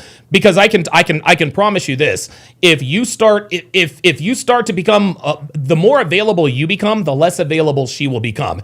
So you appear to be doing it right. Now I want to make this clear. if you think that there's absolutely no future with this girl, then that's fine. Keep using her for recreational use only. But is she giving you, and I'm not trying to find out what you want to do with her, but is she the type of woman that you would consider, would you take her more seriously than just a situationship, or is there an opportunity for maybe you to get a little bit serious? If so, why do you think so? I would probably say there's probably an opportunity there for me to maybe pursue it more seriously. Okay. And I say that because just, the energy she's kind of giving me right now. Yeah, you can tell. But I know dealing with women, sometimes they switch up on you, and Yes. that's why you kind of got to be kind of careful sometimes, because they may show you some good energy in the beginning, but Yep. towards the middle of it is when they start they may pull back a little bit. Yep, that's exactly right. And that's why I'm- exactly right. That's why and the other thing is, like you, Myron, you guys say and I noticed from this past experience dealing with women, and nowadays even more, you kind of got to put them through their paces a little bit Yes, you to do. make sure that they're gonna accurate. What's the word? Acquiesce. Yeah, to my lifestyle for the most part, Absolutely. 'Cause Listen, it sounds like she's trying. It sounds like she's trying because she sent you, hey, you want to hang out? What are you up to? Like she's probably double texting. And the reason she's doing that is because you're scarce. The more the more scarce you are, the more they tend to stick with you. So don't look and see, here's the thing. 50 years ago, you asked a very good question. How do I balance this? Am I too busy? I'm working too much. How do I balance this? 50 years ago, I would have told you, okay, invest a little bit more, show her you care. Dude, right now you've got it in cruise control, man. And so if there comes a point, because the more you have sex with a woman, inevitably you are going to start to catch feelings, regardless of how casual it is. So you've got to be careful of that. And the difference between men who are the true players and are about their shit are men who can walk away from women they actually like fucking because they know they're on their grind. However, if she really wants to be your girl, if she really wants to make this more serious, you need to wait until she broaches the topic. Okay. And I don't know if you've heard me talk about this before. The minute you angle for a relationship first, that's the minute you lose all of your leverage. Instead, you wait for her to angle for a relationship with you. And when she does, you shoot her down. You always shoot her down the first time. Always shoot a girl down the first 2 times. And the reason why I say shoot her down the first 2 times is if she asks you, hey, will you be my boyfriend? And you say yes, that's just too easy, right? Even if you put her through your paces, the first time she asks you, you're supposed to say no. You don't want to be in a relationship with a guy like me, blah, blah, blah. I've got videos on this and I've got courses and all that other kind of stuff. Yep. The second time she asks you, okay, you still tell her no. The third time she asks you, if you really, really, really want to know. See, a lot of girls are ready. A lot of girls think they're ready to be in a relationship, but a lot of them aren't really ready. No, what they're ready for is to stop being lonely. They're ready to stop being lonely. In other words, the guys they're fucking, they're not giving her enough attention. And that's why they sort of zero in on the guy that, okay, well, if I got more attention from this guy, then I think I would be happier. So what you do is quite simple. The third time she comes at you with this, hey, what are we going to do? Just ask her tell her to do one simple thing. Unlock your phone and hand it to me right now. If she gives it right over, that means she might be ready to be in a relationship. 9 times out of 10, Saber, she's going to tell you no. And at that point, you know that she thinks she's ready, but she's not ready to be in a relationship. Something else women will do before because women aren't stupid. They have the internet too. Men are not the only sex who watch Fresh and Fit. Girls watch Fresh and Fit. They watch Andrew Tate. They watch Myron Gaines. They watch me. They know they know exactly what it is. But even when they get this information, if you stick with the program, they still can't get over on you because eventually you're going to know the truth. And by telling her to unlock your phone and hand it to me right now, you are setting the tone for the relationship. You're letting her know that if I commit to you, and that is still an if, because just because you handed your phone and unlocked your phone and handed it to me right now does not mean that we're going to be in a relationship. This is a start. What that then says is if you are going to be in a relationship with me, I need full transparency, which means I get access to that phone. You don't even have to tell her you want access to the phone. Unlock your phone and hand it to me right now. And when she actually is ready to do that, we can have a conversation there. But this is why I tell guys, never angle for a relationship first. So my advice to you, don't worry about balancing anything. Right now, you're playing it perfectly. You're working 80 hours a week. Perfect. This is the reason why she's pursuing you, is because she knows that you're on your grind, and she probably sees potential with you. She's a nurse, so she doesn't really have to worry about money because nurses do make good money. But the reason why she is attracted to you is because you're not as available. Now, when and if things do change, I can advise you on what to do from there when and if the time comes, because then we'll have another set of behaviors to sort of break down. But as of right now, man, you are absolutely in the driver's seat. And again, keep in mind, you are not the only guy she's talking to. You're not. I know that. Right. Yeah. And listen, it's nothing personal. This is just how guys are. You're probably talking to other girls too. But the reason why she is contacting you she's contacting you during the week. And I was actually thinking, okay, only during the week, maybe not the weekends, but you said she was texting you, she was texting you today. Today is Sunday. So you're on this girl's mind all the time. All of these other dudes she's with, they're just there to entertain her. You're the guy she wants. Absolutely, positively put her through her paces. But at the same time, don't be meathead red pill guy. Don't go 2 or 3 days without. No. Only text her when you have to. And if you're working 80 hours a week, you're not going to have time to text her as a natural byproduct of your schedule. So you don't even have to say, okay, it's been 20 minutes, let me text her back. No, you're busy enough to where dude, it's almost like you've got built-in game with your work schedule. And this is why this woman can't get enough of you. Yeah, and you know what? I had took her, and I don't know if this is, I don't know if this is a good thing or a bad thing, but okay. I love steak, right? So like, so do I.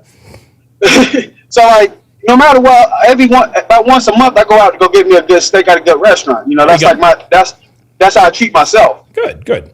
And like you guys said, and I was like, you know what? She been wanting to go out. I was like, you know what? I told her, I said, well, look, I'm going out to eat. Do you want to go out? Go have dinner. And I picked, and usually it's a nice restaurant, chef and all that kind of stuff like that. Absolutely. And she was on board for it. So we met at the restaurant. Like, this is probably like the second or third time it's happened to me. Like when you take a woman out on a nice date like this, it's like they ain't never been in a place like this before. Sure. So they're kind of like shell shocked a little bit. They're used to going to places sometimes that you got to look at the price on the menu. Absolutely. And I'm like, when I want to eat good, I'm like, I don't care about the price. I want, and I think that, I don't know if it was a good thing we had a good time. Don't get me wrong, Of course. But like, I sometimes feel like showing a woman a good time. Obviously, I was gonna go anyway. There you go. But like, so it is, and I feel like it's not wrong with a company of a woman with you when you go out to eat. Of course, absolutely. And I think that raises the pedestal up a little bit, as far as like, it may separate me from maybe the other guys she may be dealing with sometimes. Yeah. And this is the way you characterized it is probably the way you characterize it to her. Hey, I like steak. Once a month, I like to go and treat myself and have a good time. I have a good time with you. Do you want to tag along? This is the way, and I know you didn't use that verbiage, but right. That you let her know I'm going to get this steak anyway. I like hanging out with you enough to the point to where, yeah, I don't mind if you come along with me. And the reason why she came along with you is because even if you said no, you still would have gone and gotten the steak. Okay? Yeah. Guys, listen to what I'm telling you. This is very, very important. Never, ever go somewhere because of a woman. The way it should be is you already have plans, and if you like her enough, then she can tag along. So again, you've differentiated yourself from all these other guys she's talking to. These guys are asking her, hey, would you like to go to XYZ Steakhouse? She'll be wishy-washy. Hey, I've got I've got us a table at blah, blah, blah, blah, blah. Us, would you? You told her, hey, look, I'm going to get a steak. I do this all the time. You want to tag along? You could do without her. And this is the type of thing that women respect, which is another reason why she's texting you on weekends. She can't stop thinking about you because you are presenting yourself different from all of these other guys. So yeah, you didn't put her on the pedestal at all. Even I knew. Look, I don't even know you. I don't know you from a hole in the wall. But but the story you just told me, I know for a fact that even if she had said, nah, I think I'm going to stay home, you would have gone to get that steak anyway. And that is exactly why she went with you. That's exactly why she went with you. Yeah. All right. So yeah, listen, my advice to you, keep doing what you're doing. If you're working 80 hours a week, There's no need to balance anything. But when and if she ever angles for commitment, make sure you shoot it down. And then on Sunday, you need to give me a call and let me know how that goes, and I'll let you know how to proceed. Got you. Thanks for All right, calling in, man. I brother. Anything appreciate else? it. I figured, my situation could help somebody else because they may be going through the Absolutely. same thing with like work schedules, things of that nature. So Absolutely. I figured I'd Listen, brother, you're doing it right. You're on your grind. It's money over bitches. You've got a woman who clearly doesn't need you. She wants you. You're like, hey, I'm going to get a steak. Why don't you tag along? You got this girl texting you during the week. Yeah, she absolutely wants you. However, if you find yourself starting to catch feelings for her, give me a call. Find out what's going on, and I'll advise you on what to do from there. But so far, so good, man. All respect, man. I appreciate y'all giving out the game. Absolutely. Don DeMarco to Sabert. Man, that was, that's the thing, man. Like every once in a while, what we have to understand about women, what you have to understand about women is women don't want you to do things for them. They just want to be a part of your life, right? And that particular story actually reminds me. I remember unfortunately, I worked with this girl, but it was right after I moved to Vegas. It was me and this girl, Jennifer, and we were working together. We were flirting. I had a big Floyd Mayweather party. And, Mayweather versus Pacquiao. That was on May the 2nd of 2015. So I had all these people over at my house. And this is when I lived in this dinky little, my dinky little apartment. And she happened to be one of the people that were there. I probably had like 25 to maybe 30 people at my place. It's probably overcrowded. Well, her and I got to talking. We exchanged numbers, and that was that. Well, I actually asked her, and I made a mistake. I was like, hey, would you like to go see what was the movie? Straight Outta Compton. And she was a white girl, right? And the fact that she was a white girl, yes, I will admit, yes, she fucks niggas doll. It is what it is. I'm not gonna run from that. It is what it is. I knew she was cool. With going to see Straight Outta Compton. And at first she said, yeah, I'd love to go see you. Then the very next day she says, you know what? I think I'm going to be sick on Friday. Stop the cap. I knew it was cap. I didn't freak out. I said, no problem. I said, in case you change your mind, you're more than welcome to join me. Because I told her, I said, I'm going to go see it anyway. I've been wanting to see this movie for a while. If you want to come, cool. If not, cool. Dude, the very next day, you know what? I think I can rally, blah, blah, blah, blah, blah. And of course, we ended up fucking that night, blah, blah, blah, blah, blah. The point is that the reason why she ended up coming with me is because of the way I framed it. I said, hey, I'm going to see Straight Outta Compton. Would you like to come with me? No. Okay, if you change your mind, I'm still going. Oh, okay, so he's not going to see this movie just for me? Cool. I think I might want to tag along. So that's how that goes. All right, we got somebody else on the pull-up line. Tommy Soto Self. What's up? What's on your mind? Okay. All right. Let's listen. Good call. Great call. Great call. All right. Very good. So this next video. Oh, got it. So this next video is a dude who called in and wanted to know. Pardon me. Wanted to know how he could get his girlfriend back. Let's see. Gnome Billy says, I do actually have a question. How long is too long to sell the dream to a chick? I'm at 7+ years, but I'm not committing. I do enjoy the chick, but I see red flags early on. Yeah, dude, just continue. Listen, if you know she's recreational use only and you've been fucking her for 7.5 years, just keep things the way they are. Because if she's been with you, if she still lets you smash after 7.5 years, you really don't have to keep selling dreams. That's just that's just the way it is. Don says, Aaron the Moses says, Don, what made you prefer white girls to Latinas or Asians? Actually, that is a very that is a very good question. I prefer white. I've actually dated and smashed more Latinas than white girls. So you know what I'm saying? Like my type was, dude, huge breasted, beautiful, Mexican girls. But it's not really a preference in race. To me, it's a preference in attitude and the way they treated me. White girls and Latina girls treated me a lot better than black girls. That's just the way it's been. Like, listen, you see it in my chat. Black girls coming in, oh, you're a sellout, you're an Uncle Tom, you don't have your black card, blah, blah, blah, blah, blah. I dated who liked me. The reason why I prefer white girls and Latinas is because they preferred me. That's just how it is. The Panelverse, come on, people, let's go ahead and hit the like button to support the show. Absolutely. Let's do what the F he says. Yeah, listen, if you guys have any questions, you can either pull up or I'll tell you what, if you do have a question in the chat, and this is for my Rumble audience or my YouTube audience, if you have a dating or relationship question, make sure you preface your question with type in question with all caps, and then question in all caps, and then colon, and then write out your question. That way I'll know that that you want to that you want to ask me a question. Okay, so let's break this bad boy down. So this dude, I dropped serious knowledge on him. He wanted to know how to get his girlfriend back. Here we go. Yeah, I got you. I can hear you. So talk to me about your current situation. Your initial question was, Donovan, how do I get my ex-girlfriend back? So take me from the beginning here. So I was with this girl for about 2.5, 3 years, and things were pretty great. She was one of the best girlfriends I've ever had. Okay. Like, she was very feminine, submissive. She would, like, do all the stuff that you want someone to do when you're in a relationship. Okay. And I kind of got attached to her over the time, because in the beginning, by the way, that was a pumpkin spice latte. I wasn't interested. She was one doing 100% of the calling, texting, pursuing, and all that. Okay.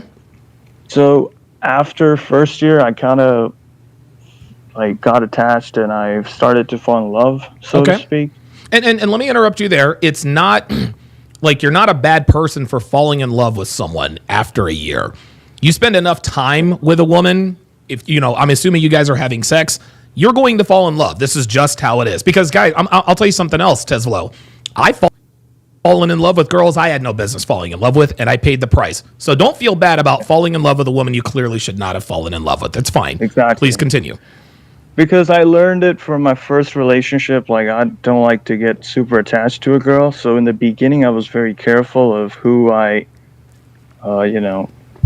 get attached to, and who I, like, I was vetting her. I was trying to see her character.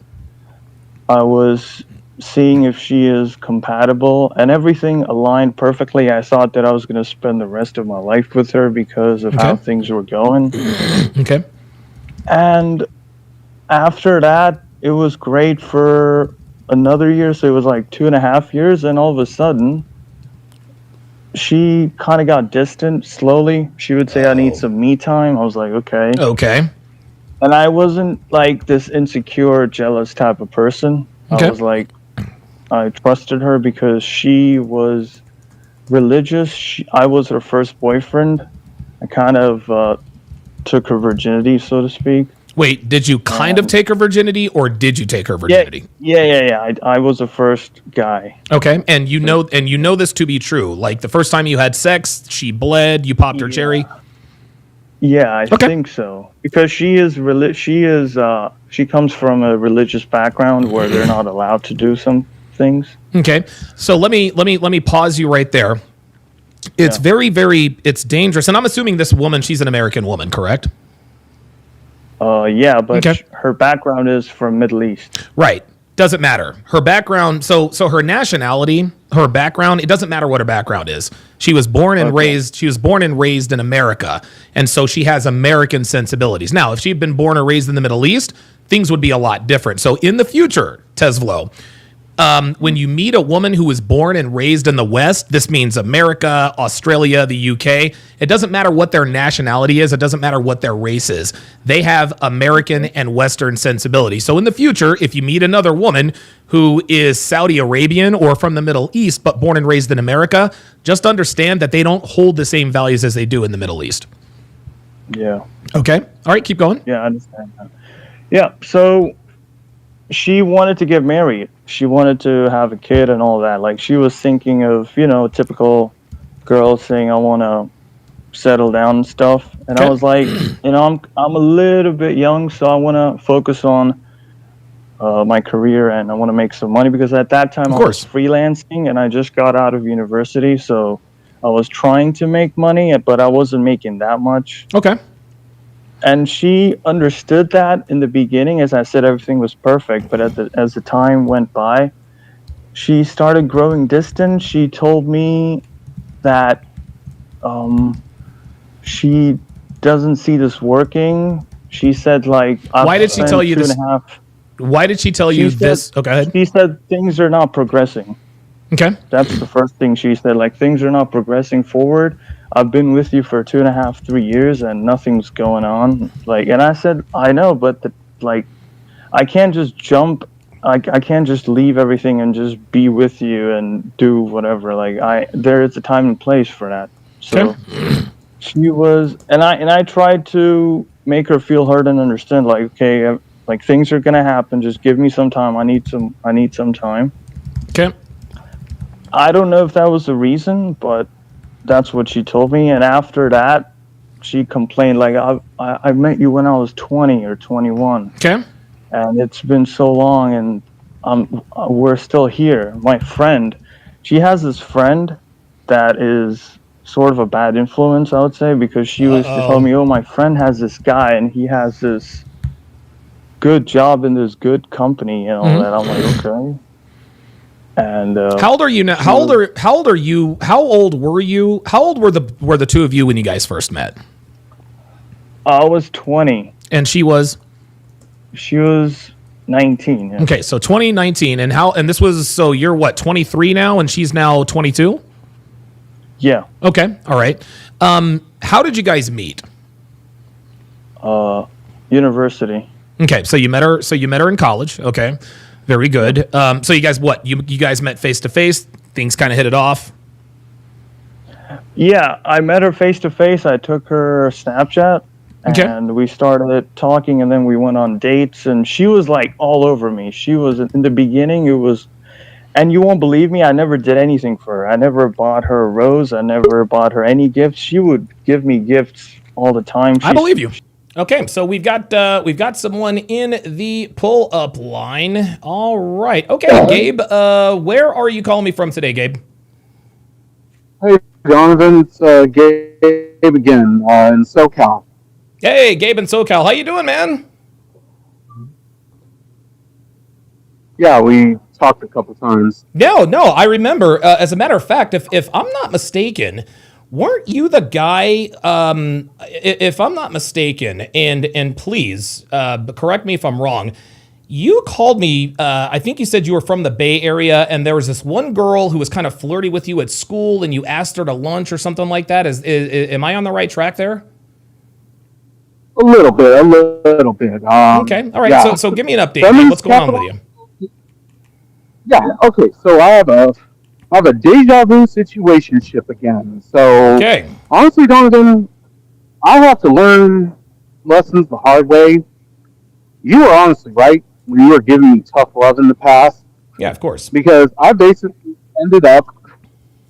So right before last Halloween, I was wearing a fancy top hat at school, and this separate girl, not the same one from before. Okay. That I knew long before I met that other girl, that I really have the hots for. Mm-hmm. Walked up on me. Mind you, she always was acting flirty towards me too. Okay. And she basically was telling me, "Oh, hi there, Gabe. I like your top hat and all that stuff." And I made the mistake of saying, "You want to try it on?" And she's like, "Yeah, sure." And then that wasn't a mistake. She basically, well, no, it wasn't. But she pulled out her phone and wanted to take a selfie, and I kind of tried to put the no test on her. Okay. And I basically said, "Don't take a selfie with my hat." And she basically started crashing out on me. Yeah. And started yelling and screaming at me in public, mind you. Mm-hmm. Wow, like a 2-year-old. And I'm surprised that I basically didn't I didn't lash out back at her like I wanted to, and I basically sat there in my crappy fake Blues Brothers sunglasses with a smile on my face. I'm more nervous now telling the story than I was in the moment, honestly. I smiled at her and I said, "Maybe next time." And I basically felt like I learned a hard lesson right then and there that, you know what, me sitting here freaking getting sprung on all these chicks at school, honestly, has been a big waste of time.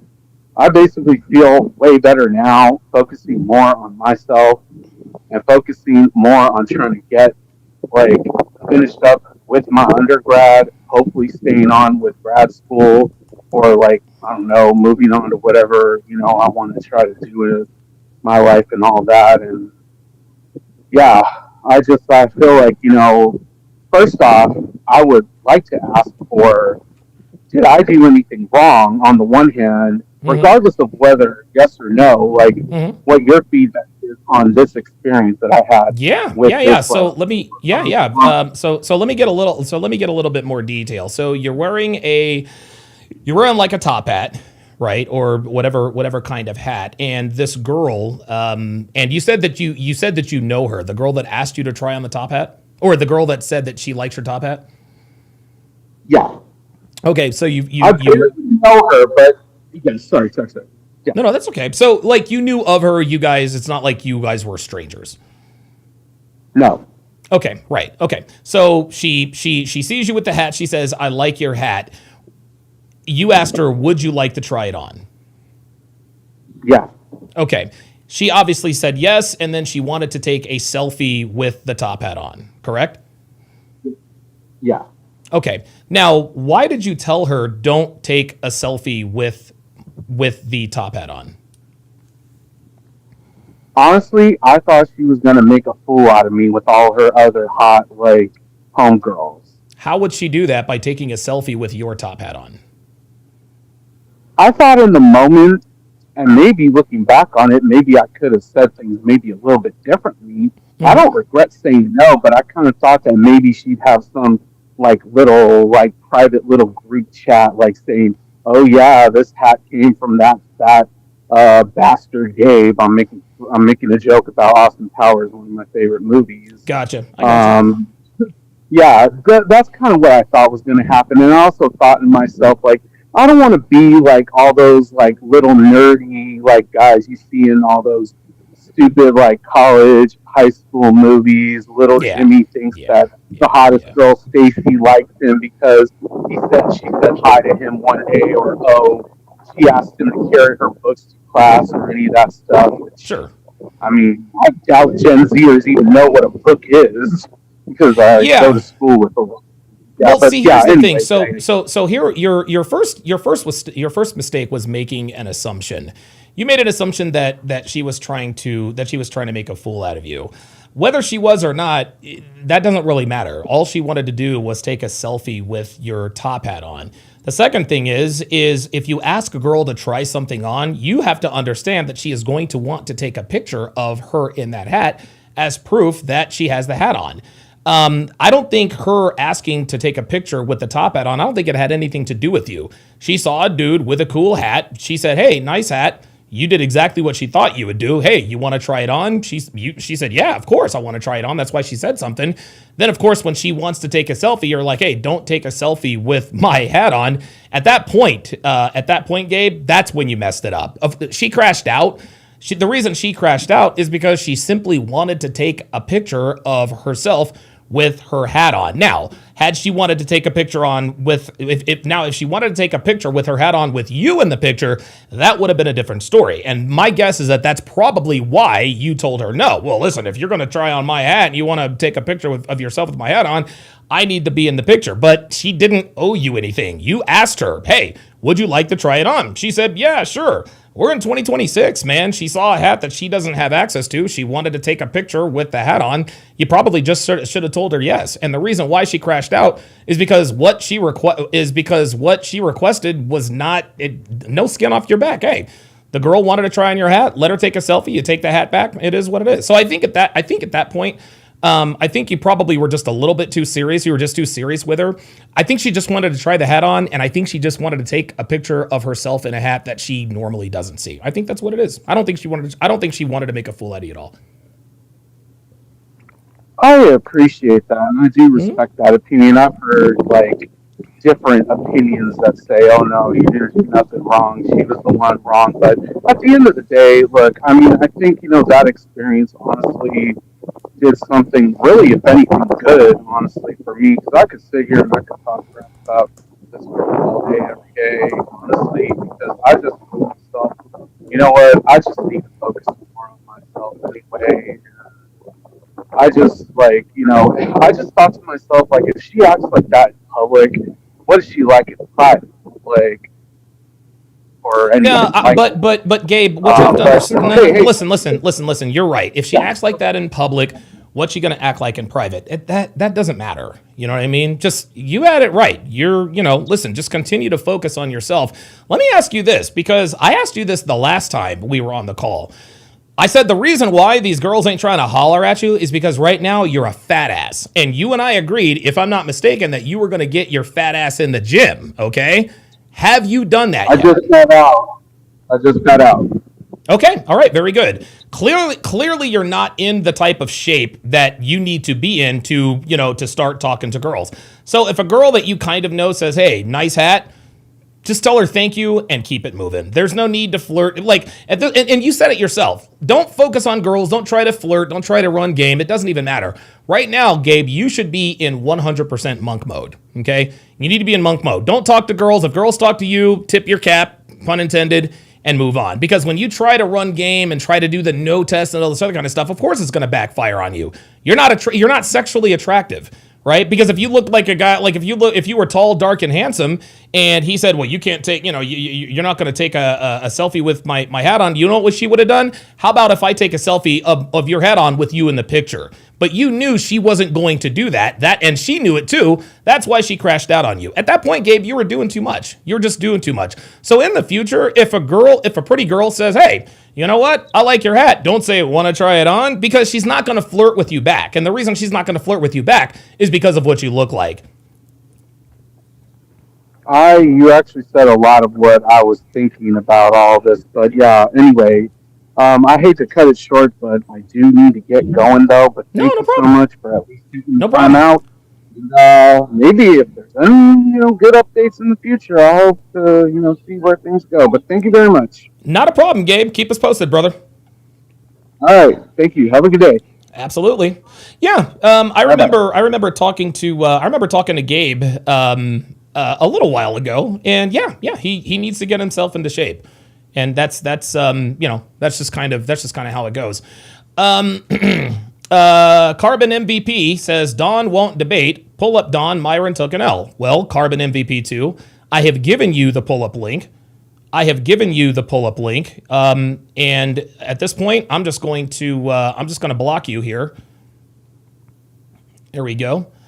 So you said Don won't debate. I'm willing to debate you right now. So either pull up or shut the fuck up.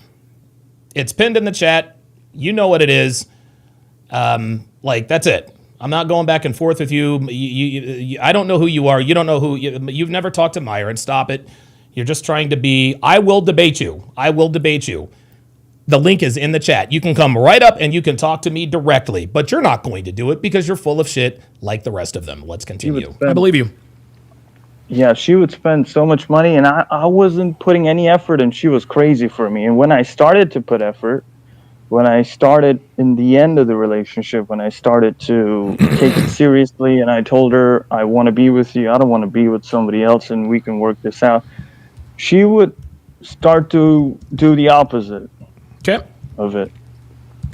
So in the end, she said she has expectations because when she broke up with me, it was in July 2024, and I was very devastated. I was confused. I was emotional. You're emotional. I get it.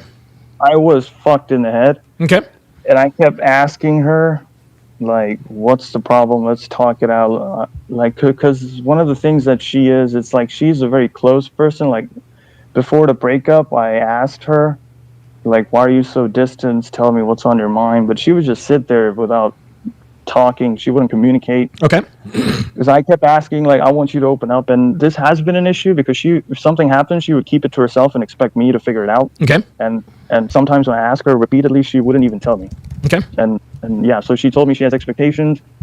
I said, what is it? Is it the finances? She said she has expectations. She wants to visit this country, that country, blah, blah, blah. I'm like, I don't know about that, but I want to work this out. I don't want this to over. I value our relationship. I don't want to. I see a future. I want to build something meaningful. But she said, like, I can't continue being your girlfriend, but we can be friends. Oh boy! All right, let me stop you right there. We can be friends. Let me ask you a few questions here. When did her behavior start changing? Like, when did you start to see a difference in the way she treated you? Because you said in the beginning she was all over you. She love bombed you, etc. Yeah, it was 4 months. So 4 months before in. the breakup. Yeah, So before the breakup. So 4 months before the breakup, she started acting differently. And I kind of picked it up because I've been in casual relationships, but this is a girl that I thought that I would marry and I would be with her and all that. So I was paying very close attention, and I kind of knew her with her behavior that okay, there's something wrong. Okay, so let me. I think I've got this diagnosed already. Here's a reality you're gonna have to deal with. She knew she was going to break up with you 4 months before she broke up with you. Okay, she knew she was going to dump you. That is when her behavior changed. Okay, and for those of you guys listening, if a woman's behavior suddenly changes in terms of the way she treats you, if all of a sudden she starts taking a little bit longer to answer text messages, she's not around as much, her phone is off, she's whatever the case may be, that is the very moment where she decided to break up with you. Now, you would probably ask, well, if she knew she was going to break up with me 4 months ago, why didn't she do it 4 months ago? And the answer is this is just how women operate. Okay, women. You have to understand something, Tesvelo, is that most relationships a woman has, regardless of the seriousness, whether it's marriages, dating, situationships, fuck buddies, whatever the case may be, most female relationships overlap with one another, okay? Because I can almost guarantee you that when she met you, she was probably talking to somebody else. When she decided she liked you more than him, that's when she decided to end things with him. Only when she was 100% sure that you would commit to her did she let go of that previous branch. And this might be hard to hear, but she has found someone else, Tesvelo. She found someone else. At the 4 month mark, okay, 4 months before she broke up with you, she started to take interest in a guy she really liked. So she started putting effort into that guy. That's when you started to notice the change in behavior. But she's not going to break up with you and go with that guy because at that point she doesn't know if that guy wants to be with you or be with her or not. Well, 4 months in, she figured out, okay, I can be with this guy. That's when she broke up with you. So you are going to have to understand, and I want you to understand this loud and clear. No matter what you think, no matter what anybody tells you, she found someone else. This is why she broke up with you. Women almost never break up with you unless they have found someone to replace you. She found a replacement 4 months before she broke up with you. During that 4 months, she probably love bombed that guy too. She probably spent a lot of time with him. She probably bought him stuff, but only when she was 100% sure that he would commit to her did she actually have the gall to break up with you. Let me ask you another question. Who was the first to angle for a relationship? Was it you or her? Did you ask her to be your girlfriend or did she ask you to be her boyfriend? I was playfully teasing her about you got to be my girlfriend and stuff. I was just teasing. I wasn't being like, okay, you have to be my girlfriend in a serious tone. I was just being playful in the beginning by saying, oh, if you want that, you have to be my girlfriend. Okay, but deep down you were serious. Yeah, because let me stop you. Let me stop you right there. See, deep down, you knew you were serious. I got news for you, Tesvelo. So did she. She knew you were serious, and this is a mistake that we often make. Number one, you should never be the first to angle for a relationship. Okay, if a girl really likes you, she will angle to be your girlfriend before you angle to be her boyfriend. Okay, so by sort of broaching that subject, well, in order to have whatever it is she asked for, you've got to be my girlfriend. That was the very moment where she discovered, oh, okay, he wants me to be his girlfriend. So when did she actually agree to be your girlfriend? Was this spoken about? Did you guys agree upon it, or did it just happen? No, one day, it was like after a month of when we met, she said like, okay, I had some time to think. I asked my friend that she has that one friend that so she asked her like, hey, should I be his girlfriend?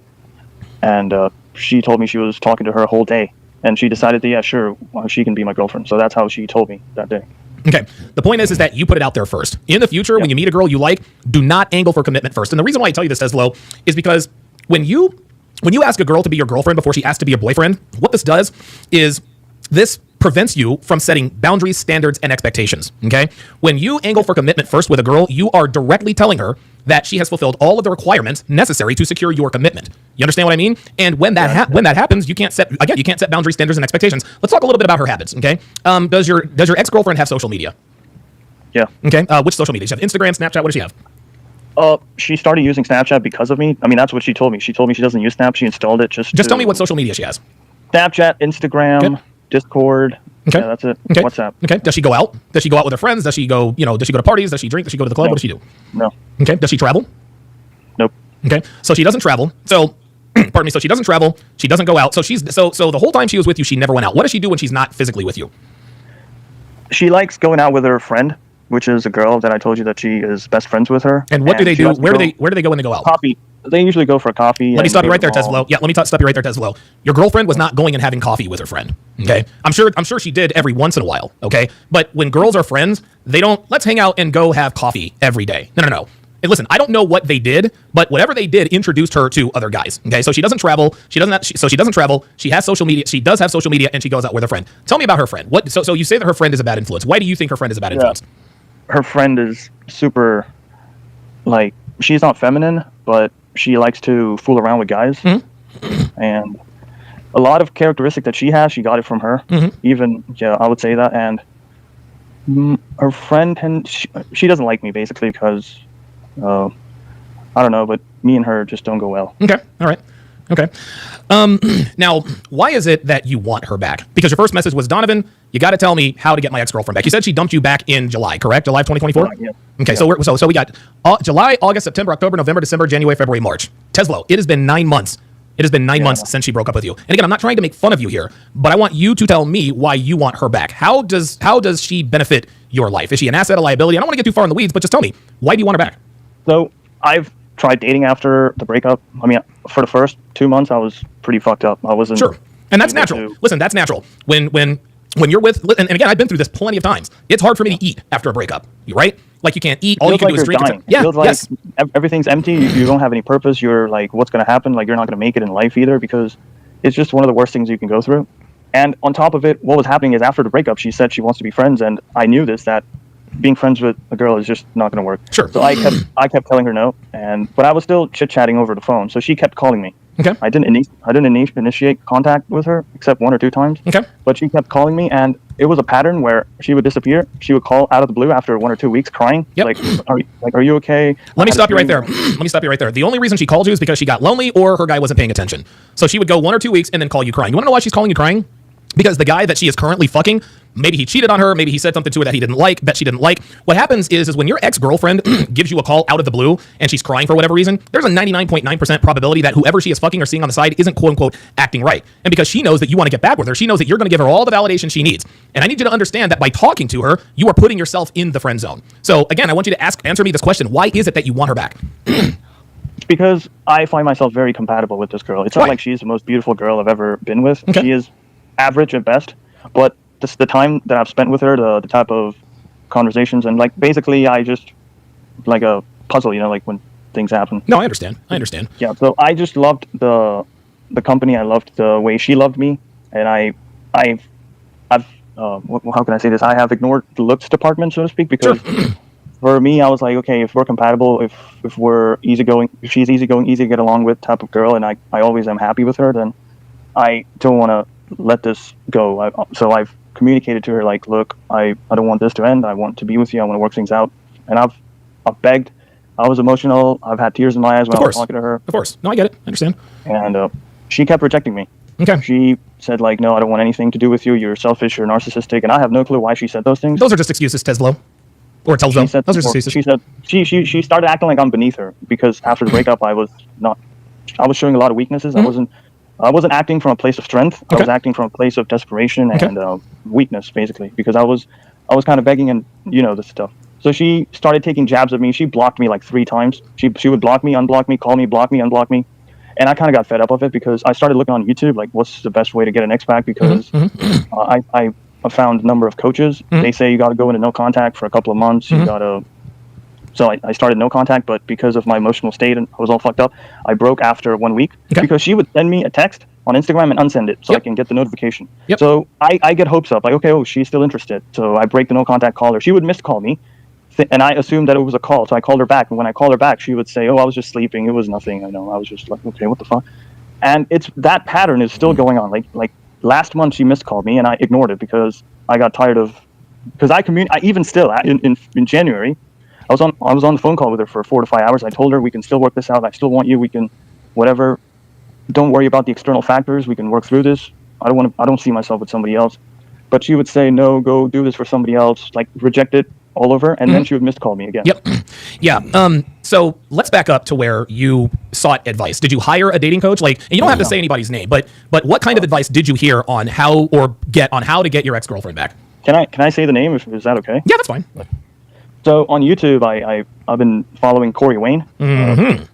Corey Wayne, I mean, his advice is pretty solid, but he says, like, you got to walk away and never look back and stuff. I also found another coach which said you got to do no contact for a couple of months and then reach out. Okay, and which coach was that? Because Corey Wayne gave you solid advice when he says walk away and never look back. But I get, listen, I get it, Telsvo. I get it. It's very easy for someone, like, and I got people in my chat right now giving me all the meathead Red Pill advice. Just leave her, bro. You lost frame. I understand that's easier said than done. It's very easy for me, who is emotionally detached from the situation, to say, just leave her, bro. That's all you need to know. But having been through what you have been through multiple times, I understand that it's not easy to quote unquote just leave her. So now I need to know what was the dating coach or the dating expert or whoever you hired or didn't hire, who told you to go no contact and then reach out after a couple of months?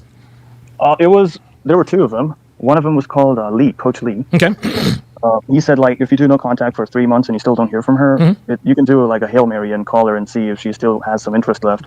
And there's also another guy on Instagram who told, like, every 3 months you can try one time. Oh my God. Okay. All right. That's Benny. Okay. Listen. Telsvo, I've got this figured out. First of all, and I need you to hear me loud and clear. You are not going to want to accept this, and this is probably going to sting. Your relationship with her is over, okay? She does not feel the same way about you as she did when you guys first met. That's the first thing. Number two, whoever told you, when you look up advice, how to get my ex back, you got the information you wanted from Coach Corey Wayne. He told you to walk away and never look back. But here's what happened, and this happens to everybody. This is not a flaw of your character. This is how we are. That's not what you wanted to hear, okay? You wanted someone to give you permission to try to get her back, right? But you knew that your approach wasn't working. So the advice that you looked for was the advice that you wanted to hear. For example, when girls say, how can I find a man? How can I keep my boyfriend? How do I get a husband? Well, they go on the internet and they'll find a woman who says, well, listen, if you really want to show a guy you're serious, when you get with him, change your phone number. Don't go to bars. Don't go to clubs. Tell him you love him every day. Cook for him, blah, blah, blah, blah, blah. Well, guess what? That's not easy for women like that to hear. So what they do is they keep searching for something. They keep searching for solutions that are based on what they want to hear. So then they get all this toxic advice. Well, if you really want to, keep him on edge, if you really want to lock down a husband, you have to be a bitch, or you have to make him think that you're sleeping with other girls. Obviously, that's not the right way to get and keep a husband, because you and I both know that we would reject girls who engage in those activities. Coach Corey Wayne gave you the right advice, but because you weren't really ready to hear or follow that advice, you went and sought out advice you went and sought out the kind of advice you wanted to hear. Okay, and this is kind of where you got lost. The answer to your question here, Telsvo, like I said before, your relationship has been over. Okay, you are never, ever, ever going to be in a relationship with this girl again. That's the first thing. Number two, the two of you cannot be friends. Okay. Number three, she knows the two of you cannot be friends. And number four, Telsvo, this woman is playing games with you. When she tells you, go and find somebody else, then she'll miscall you. All she's doing is playing head games with you. You have to understand that women love the rush of men pursuing them. Okay. And it doesn't matter what you're saying. Like, it doesn't matter. You could be the ugliest guy in the world. It doesn't matter where the attention comes from. Girls love attention. And the greatest attention they get is from their ex-boyfriends who want them back. Okay, she knows you want her back because, of course, you've told her this several times, and she is trading on this. She is using this against you to literally play mind games with you. Okay, she is getting off on making you squirm. So here is my solution, and I want you to understand this is not going to be easy to do. But I'm telling you, if you don't do this, you are going to waste an exorbitant amount of time trying to get her back. And when you find out that she's in a relationship, it's going to absolutely devastate you, crush you, and you'll be back to square one. Okay. You need to block this girl. You need to do what Corey Wayne told you to do. You need to walk away and don't come back. And listen, I get it. I know this is not easy to hear, and I know it will not be easy to do. But my friend, it's been 9 months, okay? It's been 9 months. You were with this girl for a little while. She broke up with you 4 months after she started seeing somebody else. And make no mistake, she absolutely saw somebody else, okay? So, go ahead. Yeah. Recently, when I told you I had a call with her in January, so I asked her, like, are you seeing someone? And, like, is it, like, she said no. She hasn't seen anyone since the breakup. Yeah, she's lying. She's lying. Okay. Yeah, she's because you said before that. Okay, she already found a replacement and then she dumped you, because I've had no evidence of her maybe talking, but being with any other dude. You have no evidence or new evidence? No evidence. Okay. Yeah. I understand that there is no evidence, but girls cover this stuff up better than we do. Okay. She is she is absolutely seeing somebody else, and she's been seeing somebody else for the last 9 months. You need to understand that girls don't have the strength to walk away from relationships unless they started another one first, okay? This is why it took her 4 months to break up with you. She wanted to make damn sure that when she let go of you, that she would have another branch to hold on to. That is when she actually squeezed the trigger. When a woman breaks up with you here in 2025, 248% of the time it is because they are seeing someone else. So when you ask her, are you seeing somebody else? And she says no, she is absolutely lying.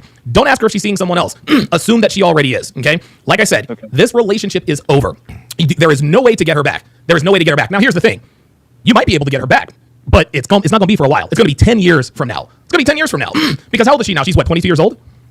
Yeah, she's going to be 23. Yeah, she's about to turn 23 years old. She's in the physical prime of her life. She might reach back out to you when she's 33, right? After 2 engagements, 3 abortions, and maybe 2 baby daddies, right? So at some point, she is going to reach back out to you, but it is not going to be anytime soon. And by the time she actually does reach out to you, you'll be long gone. So what you need to do, Telsvo, and it's not going to be easy. You need to block this girl. You need to cut off all contact. And I'm not telling you to cut off all contact to make her think, no, you need to get away from her. You need to get away from her because this girl's going to end up stealing your joy. And here's another thing, Tevlo. I've counseled dozens of men who are in your same position, okay? And every once in a while, in a moment of weakness, the ex-girlfriend calls up, hey, what are you doing? They get together and they have sex. Ex-girlfriend gets pregnant, and now you're saddled with a kid, and you're not even sure if that kid is biologically yours, okay? This girl, here's the thing. The reason why you miss this girl is because you miss having sex with her. You can tell me about your connection and getting along with all you want. You don't need a connection. You need sex. And women know that we need sex. And so what she's doing is she's dangling the possibility of sex by calling you up on the phone. She knows she's never going to give it up, but she literally gets off on the fact that every time she texts you, every time she miscalls you, she has your attention, okay? And that's what she gets off on. But you need to truly block her on all apps, all WhatsApp, everything. Okay, block her on Instagram, and again, you need to forget about her. And this is the last piece of advice I'm going to give you. Do not do anything because of her. Don't do it. Don't go to the gym because of her. Don't start dating other women because of her. Don't do things and then halfway sort of put something out there hoping she'll find out about it. You want to know why? She won't care, number one. Number two, when she hears something about you, she will know that you wanted her to know about it. And if she knows that you wanted her to know about it, she knows that she still has control over you. This is not going to be easy, but you really and truly do need to walk away, because here's something I can absolutely guarantee you. If you don't walk away, something bad could really, really happen. And I am deadly serious. Okay. But I had one or two questions, if you don't mind. Yeah, sure, yeah. What was the reason? Like, why would she come to a point where she has to end the relationship? Like, is there anything that I can improve on based on that? No. She didn't leave the relationship because of you. She left the relationship because she found someone that she thinks is better than you. That's it. Period. And again, and keep this in mind. Her girlfriend, who's this bad influence, who's really a bad influence, her girlfriend filled her head full of this stuff.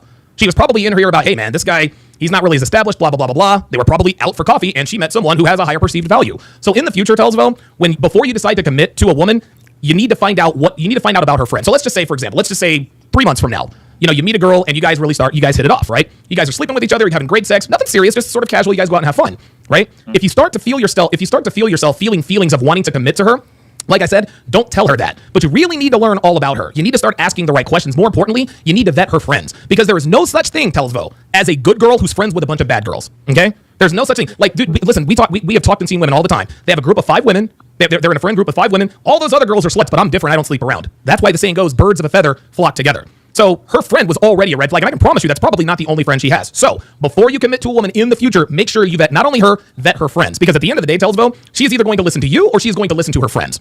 What's your next question? Or unless you had anything else to add.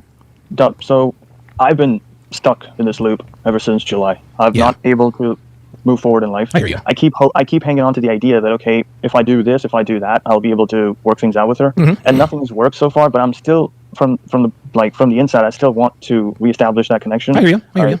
And I don't know why, because I've been in relationships before. Mm-hmm. It's not like I care this much to a degree where I've kept my life on hold for 8-9 months. Yeah, no, I agree. For some reason, I'm not able to move forward because of her. And I understand you can say, like, okay, she's miscalling you, she's giving you hints, that's keeping you on the hook. That could be a factor, but it feels, I'm not sure, like, why I'm not able to move forward. Okay, let me clue you in on something. Listen, I get that you're not able to move forward yet, but it doesn't matter why.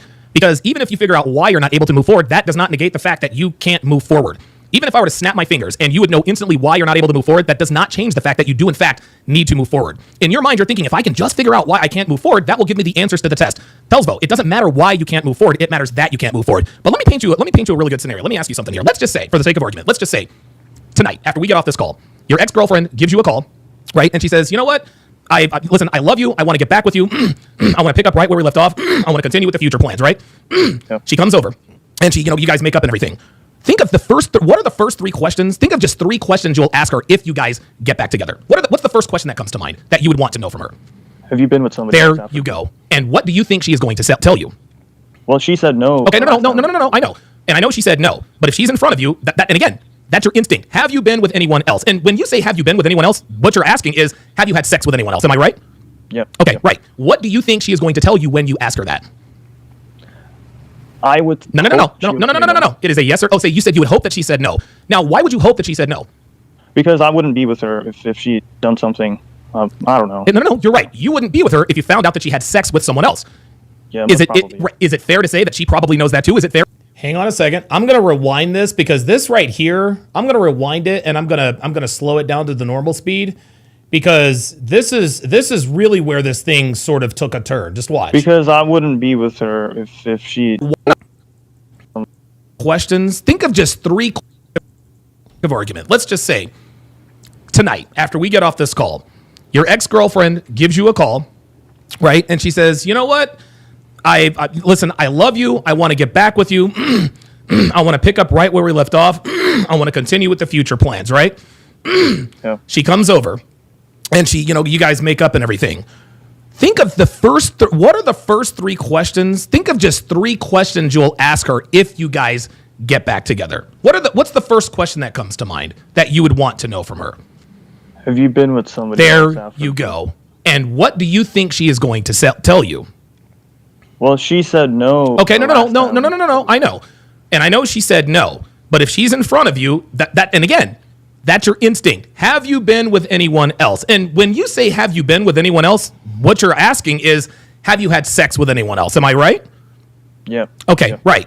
What do you think she is going to tell you when you ask her that? I would. No. It is a yes or, you said you would hope that she said no. Now, why would you hope that she said no? Because I wouldn't be with her if she'd done something. I don't know. No. You're right. You wouldn't be with her if you found out that she had sex with someone else.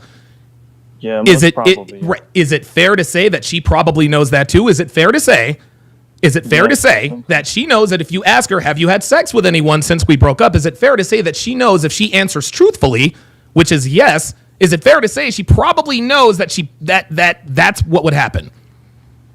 Yeah. Okay, so now we have to be logical about this. If she really and truly wants to get back with you, why would she tell you the thing that would make you want to break up with her if you actually asked her that, right? So now we have to ask the question, is your ex-girlfriend more motivated to tell you the truth or more motivated to lie to you? The second one. Right, she is more motivated to lie to you. But let's just say for the sake of argument, she lies. She says, no, I haven't had sex with anyone else. Are you going to believe her? Not fully. No, it's either yes or no. You can't be a little bit pregnant. You either believe her or you don't. Right? No. Okay. No, I don't think I would believe Of her. course you wouldn't believe her. You just told me that if you found out that she had sex with someone else, that you would not want to be with her. We also agreed that if she were to call you tonight and say she wanted to reconcile, if she came over to your place, the first question that came to your mind, you didn't even think about it, tells, well, have you been with anyone else, right? You and I can agree that that's the first question. You and I can also agree that she is aware of the fact that if she tells you that she has slept with someone else, that you would break up with her again, like you wouldn't want to be with her, right? Yeah, So- I wouldn't want to be with her. Then. Of course not. So I think what you're looking for at this point is, and again, I've been here. You want her to lie to you, and you want her to believe it. And the reason why you want her to lie to you is because you don't want to have a real reason to not be with her. You want her to lie to you. You want her to. There's a song called "Tell Me Lies, Tell Me Sweet Little Lies," right? I've been with girls before. I've been with girls who have told me, no, there's nobody else. And I know that they're lying to me, right? But it makes me feel good in the moment because I really can't prove whether she was with someone or not, right?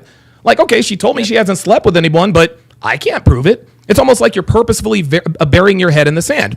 The worst relationship of my life, I actually confronted this girl. I asked her, have you cheated on me?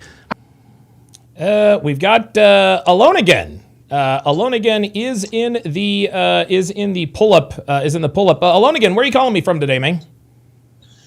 Can you hear me, Donovan? I can hear you loud and clear. Where are you calling me from? New York City, the Big Apple. Oh, good stuff, man. What's on your mind, brother? This is not really a relationship topic, but I wanted your thoughts on like the ongoing battle between the single black mom and the black son. Like, what's that going on there? What's the turmoil about? What's the negative energy about? Because I think I heard one of your TSRs like from a while back when you were telling the story about your mom, like forcing you guys to sell papers. Yes. Oh yeah. Yeah. And I just wanted to know, what's their gripe? Why do they have internalized hate for their sons? It's not that they have internalized hate for their sons. It's just that black mothers in particular, they think they own their children, right? This is why, and stay with me here because I'm going to go in another direction, but I promise you I am going to come back. Black women, black people, black women have more abortions statistically and number wise than any other race. And the big argument to justify abortions is my body, my choice. But what they fail to realize is that the body that's in their body is not their body. Listen, as far as I'm concerned, women can do whatever they want to with their bodies. But when you make the unilateral decision to end the life of someone before they're born without consent, that's a bad thing. So, and the reason why is because they think they own their children. Is there no surprise that it's black mothers, potential black mothers, who abort their children at a higher rate than other races because they think they own their children? Well, if you actually do make it to term, they think they own you, not number one. Number two, they think that you owe them for having given birth to you. And when you don't acquiesce to what they want to do, like if you're not just going to do what they tell you to do, that's when the hate comes. That's when the fighting starts. Okay. So you think the power of abortion makes them power trip? No, I don't think it doesn't make them power trip. The reason I gave you that particular example is to answer your question. Black women think they own their children. That's the overarching point. Black women think they own their children. Let me ask you something. Have you ever owned a pet? Have you ever owned a dog before? Yeah. Okay, right. So you've owned a dog before, right? And what's the most frustrating thing about a dog? They won't do what we tell them to do, right? If I tell my dog Fernando to sit and he doesn't sit, yes, I'm going to be upset. If my dog Fernando pees on the carpet, bad dog, don't pee on the carpet. I get upset with Fernando when he doesn't do what I tell him to do because I own that dog. Okay. You understand what I'm saying? And so black mothers have that same mentality when it comes to their children. They don't think of their children as their children. They think of their children as pets or sometimes even inanimate objects, that were born to do their bidding. I carried you for 9 months. You owe me. And so when guys like me figure out, wait a minute, I didn't ask to be born, bitch. I don't owe you shit. Black mothers look at that as an affront on their overall authority. You owe me. Why aren't you doing what I asked you to do? Why won't you help me? Blah, blah, blah, blah, blah. Why aren't you doing what I want you to do? That's what causes the animus between black mothers and black sons, because black mothers act like they own their black sons, and when their black sons figure out you don't fucking own me, that's what causes that animus. Okay, all right. You cleared that up a lot for me. Yeah, absolutely. Any other questions? Yeah, another one more like red pill based. Sure. What do you think about Clav? Cause me personally, I think like he's a good looking dude. He's really intelligent. But I don't think I think as far as like age and looks goes, I don't think he should be like teaching courses on this thing. Yeah. I don't really know too much about clavicular. That's probably a better question for Myron. From what I understand, he stands on a square. Myron, I think, is good friends with him now. But yeah, listen, man, a lot of, and I understand, when someone he's like baby Clark Kent. So it's like listening to advice from him. It's like it's futile to me.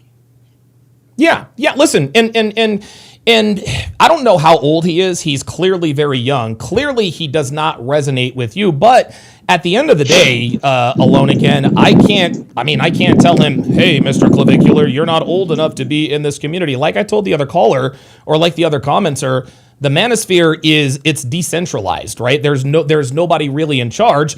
I'm gonna tell you what, really, who's in charge of the manosphere is you guys. You guys decide who the leaders are and who are not. You guys vote with your likes, you vote with your dollars, and you vote with your views. So if you don't think Clavicular is qualified to be doing courses and teaching men how to get good with women, then you are well within your rights not to purchase it. And who knows, maybe he does know what he's talking about. I don't know, but we'll know if he knows what he's talking about depending upon how long he's been around. Roland knows what he's talking about. He's been doing this since 2002. I know what I'm talking about. I've been doing this since 2014. Myron knows what he's talking about. He's been doing this for 7 years. Clavicular, Taylor, only time will tell. So yeah, listen, vet him a little bit more. If he drops a little bit of knowledge, that's fine. But no, I agree. If you don't think that he is in position to be advising you, then there's no need to buy his courses. All right, Donovan, thank you for letting me come up. I don't want to take too much of your time. No, that's all right, man. Thanks for coming up, man. Appreciate it. All right. Yeah, that was actually that was a good call, man. That was a good call. Yeah. Yeah, I mean, I know. Listen, man, I know Clav is sort of the new thing. He's sort of the new hip thing. He ran over somebody, and he didn't get prosecuted for it, whatever the case may be, and that's what caused him to go viral. But that's the way it is. A lot of people said that about Steph is Cold. That was years and years ago. I remember Kevin Samuels told me, "Hey, what's Steph is Cold? Why is Steph is Cold giving out advice?" I told Kevin, I said, give him time. If he's still around when you're still around, then we'll know he knows what he's talking about. Steph is Cold is still around. So, and listen, a lot of young guys come into this community and they get an education and they think they can, advise other guys. Most of them get burned out because they don't really have the deep knowledge base, and they don't have the deep knowledge base and the experience, the kind of experience that we do. Rashard Clark with the $5 super chat says, question, Donovan, what badly could happen if he had gotten back with her? Easy. And if you were and you guys probably missed that part. What happens a lot, the example that I gave this guy Tesvlo, was that if, let's just say that she calls him and she's like, hey, I want to, listen, I don't want to get back with you, but I want to give things a try. Or, hey, I'm lonely, do you want to watch a movie or whatever? They get together and have sex. He could get her pregnant. That's something bad that could happen, is that he could get her pregnant. Because now not only is she pregnant, number one. Number two, you don't know if you're the father. So now you're in this love triangle, love square, love pentagon, whatever the case may be. That's the bad thing that could happen, is that not only could you get her pregnant, but the second thing that could happen is it'll be all the way back to square one. You spend one night with her, you think things are back to normal, she ghosts you, and then you fucking go crazy. Sabert with the $5 super chat says, what's your website that I can watch the Love is Blind episodes? Yes, patreon.com/Donovan Sharp, patreon.com/Donovan Sharp. Let me pull this up. Oops, sorry about that. Patreon.com/Donovan Sharp. There, and there you guys can see Love is Blind right there. Guys, I've got like 60 seasons of dating show breakdowns available on Patreon. Starting at $5 a month. $5 a month is all you need to pay to get access to all of the dating show breakdowns, collaboration chronicles, and the audio podcasts. There are different tiers available if you do want to get access. Pardon me, to all of my to my catalog. If that's not what you want to do, you can always go to datingwisdom.net. But that's the best way to do it, is to go to patreon.com/Donovan Sharp. Okay, I'm going to play a few more minutes of this, and then I got to go because Devin and I are going to do a staycation. Let's do it. I didn't want her to tell me the truth. I wanted her to lie to me. Hold on. I wanted her to lie to me. I wanted her to lie to me so that I could continue to be with her, sort of willfully blinded. That's what's going to happen here. So let's just say she tells you, no, I haven't slept with anyone else, right? A week from now, you guys are still going strong. All right, at that point, are you 100% that she had not slept with anyone else? No. So now you're back in a relationship with this girl who you still think slept with someone, but you're not 100% sure. Let me let you in on a little secret. The only thing worse than finding out that a girl you're with had sex with someone else or cheated on you, the only thing worse than knowing she cheated on you is not knowing. Not knowing whether or not she cheated on you, my friend, that will torture you. Yes, it will. It will torture you. The idea of another man's penis entering her body again and again and again and again is just something you're not going to be able to stomach. And eventually you're going to start asking other questions, and at some point, the truth is going to come out. Okay? So even in the best case scenario, tells Vo, she calls you up tonight, you guys get back together. Even if she told you what you wanted to hear, you still don't believe her. You still don't believe her. There would be some trust issues, I would say. Absolutely. But, yeah, I'm sorry, but no, go ahead. She told me, I mean, I know her because I was with her for almost 2.5, 3 years. Oh, boy. She doesn't lie. Say again? She said that she doesn't lie. Yeah, Tesvlo, listen, I got to be man to man here. Okay? You may think you know her, but you do not. You don't know her, man. And I get it. Listen, I know this is going to be painful. I know this is going to be painful. You can tell me she doesn't lie, but you just sat here and told me that if she told you she wasn't with anybody, that you wouldn't believe her. I know her, Donovan. She would never lie to me. But we both agree that she is more motivated to lie than to tell the truth. What you really need to understand, okay? Women lie. I don't care if they have a body count of 55 or if she was a virgin when she met you. Virginal women also lie too. And here's another thing you got to understand. Women do what's easy. They never do what's hard, okay? So if you ask her, have you slept with someone else? She's not going to do the hard thing and tell you yes, no. She's going to take the easy way out, okay? I am here to tell you. You can say that you know her and you can say that she doesn't lie. My friend, she lies, okay? She's already told you that she hasn't been with anyone. I guarantee you this is a lie. Let me ask you this. She told you on the phone that she hasn't been with anyone else, right? Do you believe that she hasn't been with anyone else? Not fully. Oh, no, it's either yes or no.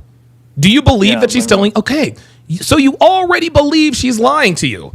And if you think she's lying to you, my friend, this is over with. That's the reason why I asked her in January, like, have you been with someone? Like, are you seeing somebody else? Is that why you don't want to work things out? She said, no, I haven't been with anyone. Yes, she is lying. No, listen, she is lying to you. She's lying to you. You need to get that. And again, don't take it personally. It's not like she's lying to you to be malicious or to be vindictive. No, the reason she's lying to you is because deep down, even though she doesn't love you like she used to, she doesn't want to hurt your feelings. Okay, number one. Number two, she knows that if she tells you that she has been sleeping with someone, all that free attention she's been getting for the last 9 months goes right out the door. Okay, she knows that she has to keep on this facade of being a good girl. That's the only reason why you want to get back with her. The only reason why you want to get back with her, Telsvo, is because you are hanging on to that little sliver of hope that she might, beyond all reasonable doubt, beyond all hope, she might be telling you the truth about the fact that she isn't sleeping with someone. But we all know she was. Even you told me I don't fully believe her. I don't fully believe her. There were signs of her, like after a breakup, after 2 months, she would all of a sudden call me in the middle of the night saying, can we work this out? Like, yes. Do you want to know what happened? Do you want to know what happened? You want to know what happened? When your ex-girlfriend calls you all of a sudden in the middle of the night and says, can we work this out? That means there's trouble in paradise. That means her new relationship isn't doing what she wanted it to do. See, now she needs you as a safety blanket. She doesn't have a safety blanket with this new guy, okay? You were that guy's safety blanket. So when she calls you in the middle of the night, hey, can we work this out? It's not because she just woke up in the middle of the night and said, you know what? I think I want to call Telsvo and let him know that I want to work things out. She probably called you to work things out because the guy that she's sleeping with probably cheated on her. There you go. That's why she called you. Anytime she calls you in the middle of the night is because there's trouble in paradise, my friend. And after 3 days, she would disappear. There you go. And you want to know why after 3 days she would disappear? Is because while you're trying to reconcile things with her, she's also reconciling things with the other guy. You want to know why she disappears? Is because she's reconciled the things with the other guy. And then 2 weeks later, in the middle of the night, out of the blue, she's going to give you a call again and say, let's work things out. Let me ask you a question here, Telsvo. How many times has she called you in the middle of the night and told you she wanted to work things out? One time. That's it. Yeah, there you go. One time. She would miscall me. She would call me, give me excuses like, oh, I had a dream about you. Like, stupid excuses to call me, I was like, okay, I'll start to, entertain? Start to reattract her and stuff like that, because that's what I learned from Corey Wayne and all the coaches, that somewhere along the line you fucked up. You weren't acting as masculine as you're supposed to be. Stop right there. Stop right there. I'm here to tell you, any dating coach that does not tell you to completely walk away from a woman who has broken up with you is a fraud. Okay? That is a fraud. This is fraudulent information. Okay? Any dating coach, if somebody were to call a dating coach and say, my girlfriend broke up with me, how do I get her back? Any dating coach that gives you even a sliver of hope that it is possible to get your girlfriend back, that's not a dating coach. That is someone who wants your money. Because if they tell you, and think about this, they're financially incentivized to tell you that you can get her back. You want to know why? Because you'll buy one more consultation. You'll continue to talk to them. You'll buy another book, another course, how to get my girlfriend back, steps 1, 2, and 3. Okay? Telling men like yourself you need to walk away from relationships, that is not as profitable as telling men that there is a chance that you could get your girlfriend back. Okay? You and I have been on this call now. You and I have been on this call now for 46 minutes. For 46 minutes. I'm not. Yes. I've been talking to you for 46 minutes. Okay. You saw I charged $225 for a half an hour. All right. That's gone up, by the way. Half of 225. I'm not a mathematician. That's what, $112.50. Okay. So I'm giving you $337.50 worth of advice. And I'm telling you, walk away, my friend. It's not profitable for me to do that. If I were really trying to help you out, I would be giving you the advice that I'm giving you right now. But any dating coach that tells you that it is possible to get an ex-girlfriend back is not a real dating coach, my friend. Coach Corey Wayne gave you that golden advice in the beginning, but like most of us, we didn't want to hear that because you probably weren't ready to hear that. But Telsvo, it's been 9 months, okay? And you might not think you're ready to hear this advice, but trust me, you gotta be. You gotta be. This woman is playing you. She is 100% playing you. The only reason why she reaches out to you is to get free attention. That's it. She wants to know that there's... Go ahead. Yeah, I kind of figured that out because I thought that she had genuine interest, but no, she was just looking for validation. There it is. Attention. Yeah. And don't get me wrong. Please don't get me wrong. I know. And listen, I want you to understand. I have been where you are. I understand the jolt of energy and the jolt of hope. The butterflies you get in your stomach when you see that text or when you see that missed call. Like that is a dopamine. And I know. That is a dopamine rush unlike any other. This girl that I've been trying to get back for 6, 7, 8, 9. There's a text message. That can become very, very addictive. But I'm telling you right now, you absolutely need to walk away from this girl because if you don't, it's going to get very, very bad very quickly. All right, guys, I'm going to leave it there. My thanks to all of my super chatters. Hang on a second.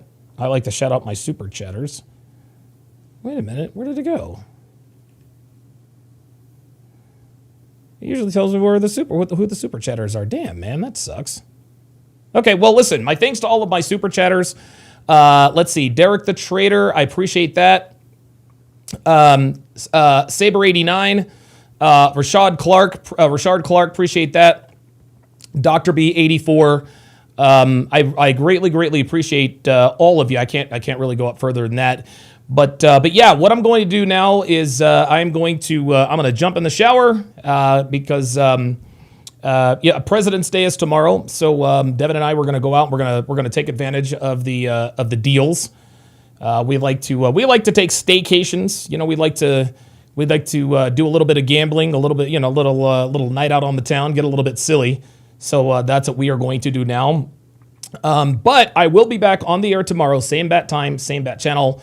And then, of course, we've got Love is Blind on Wednesday. Also, starting tomorrow, after the show, I'm going to start breaking down Pop the Balloon or Find Love. So thank you guys all very much for spending your Sunday afternoon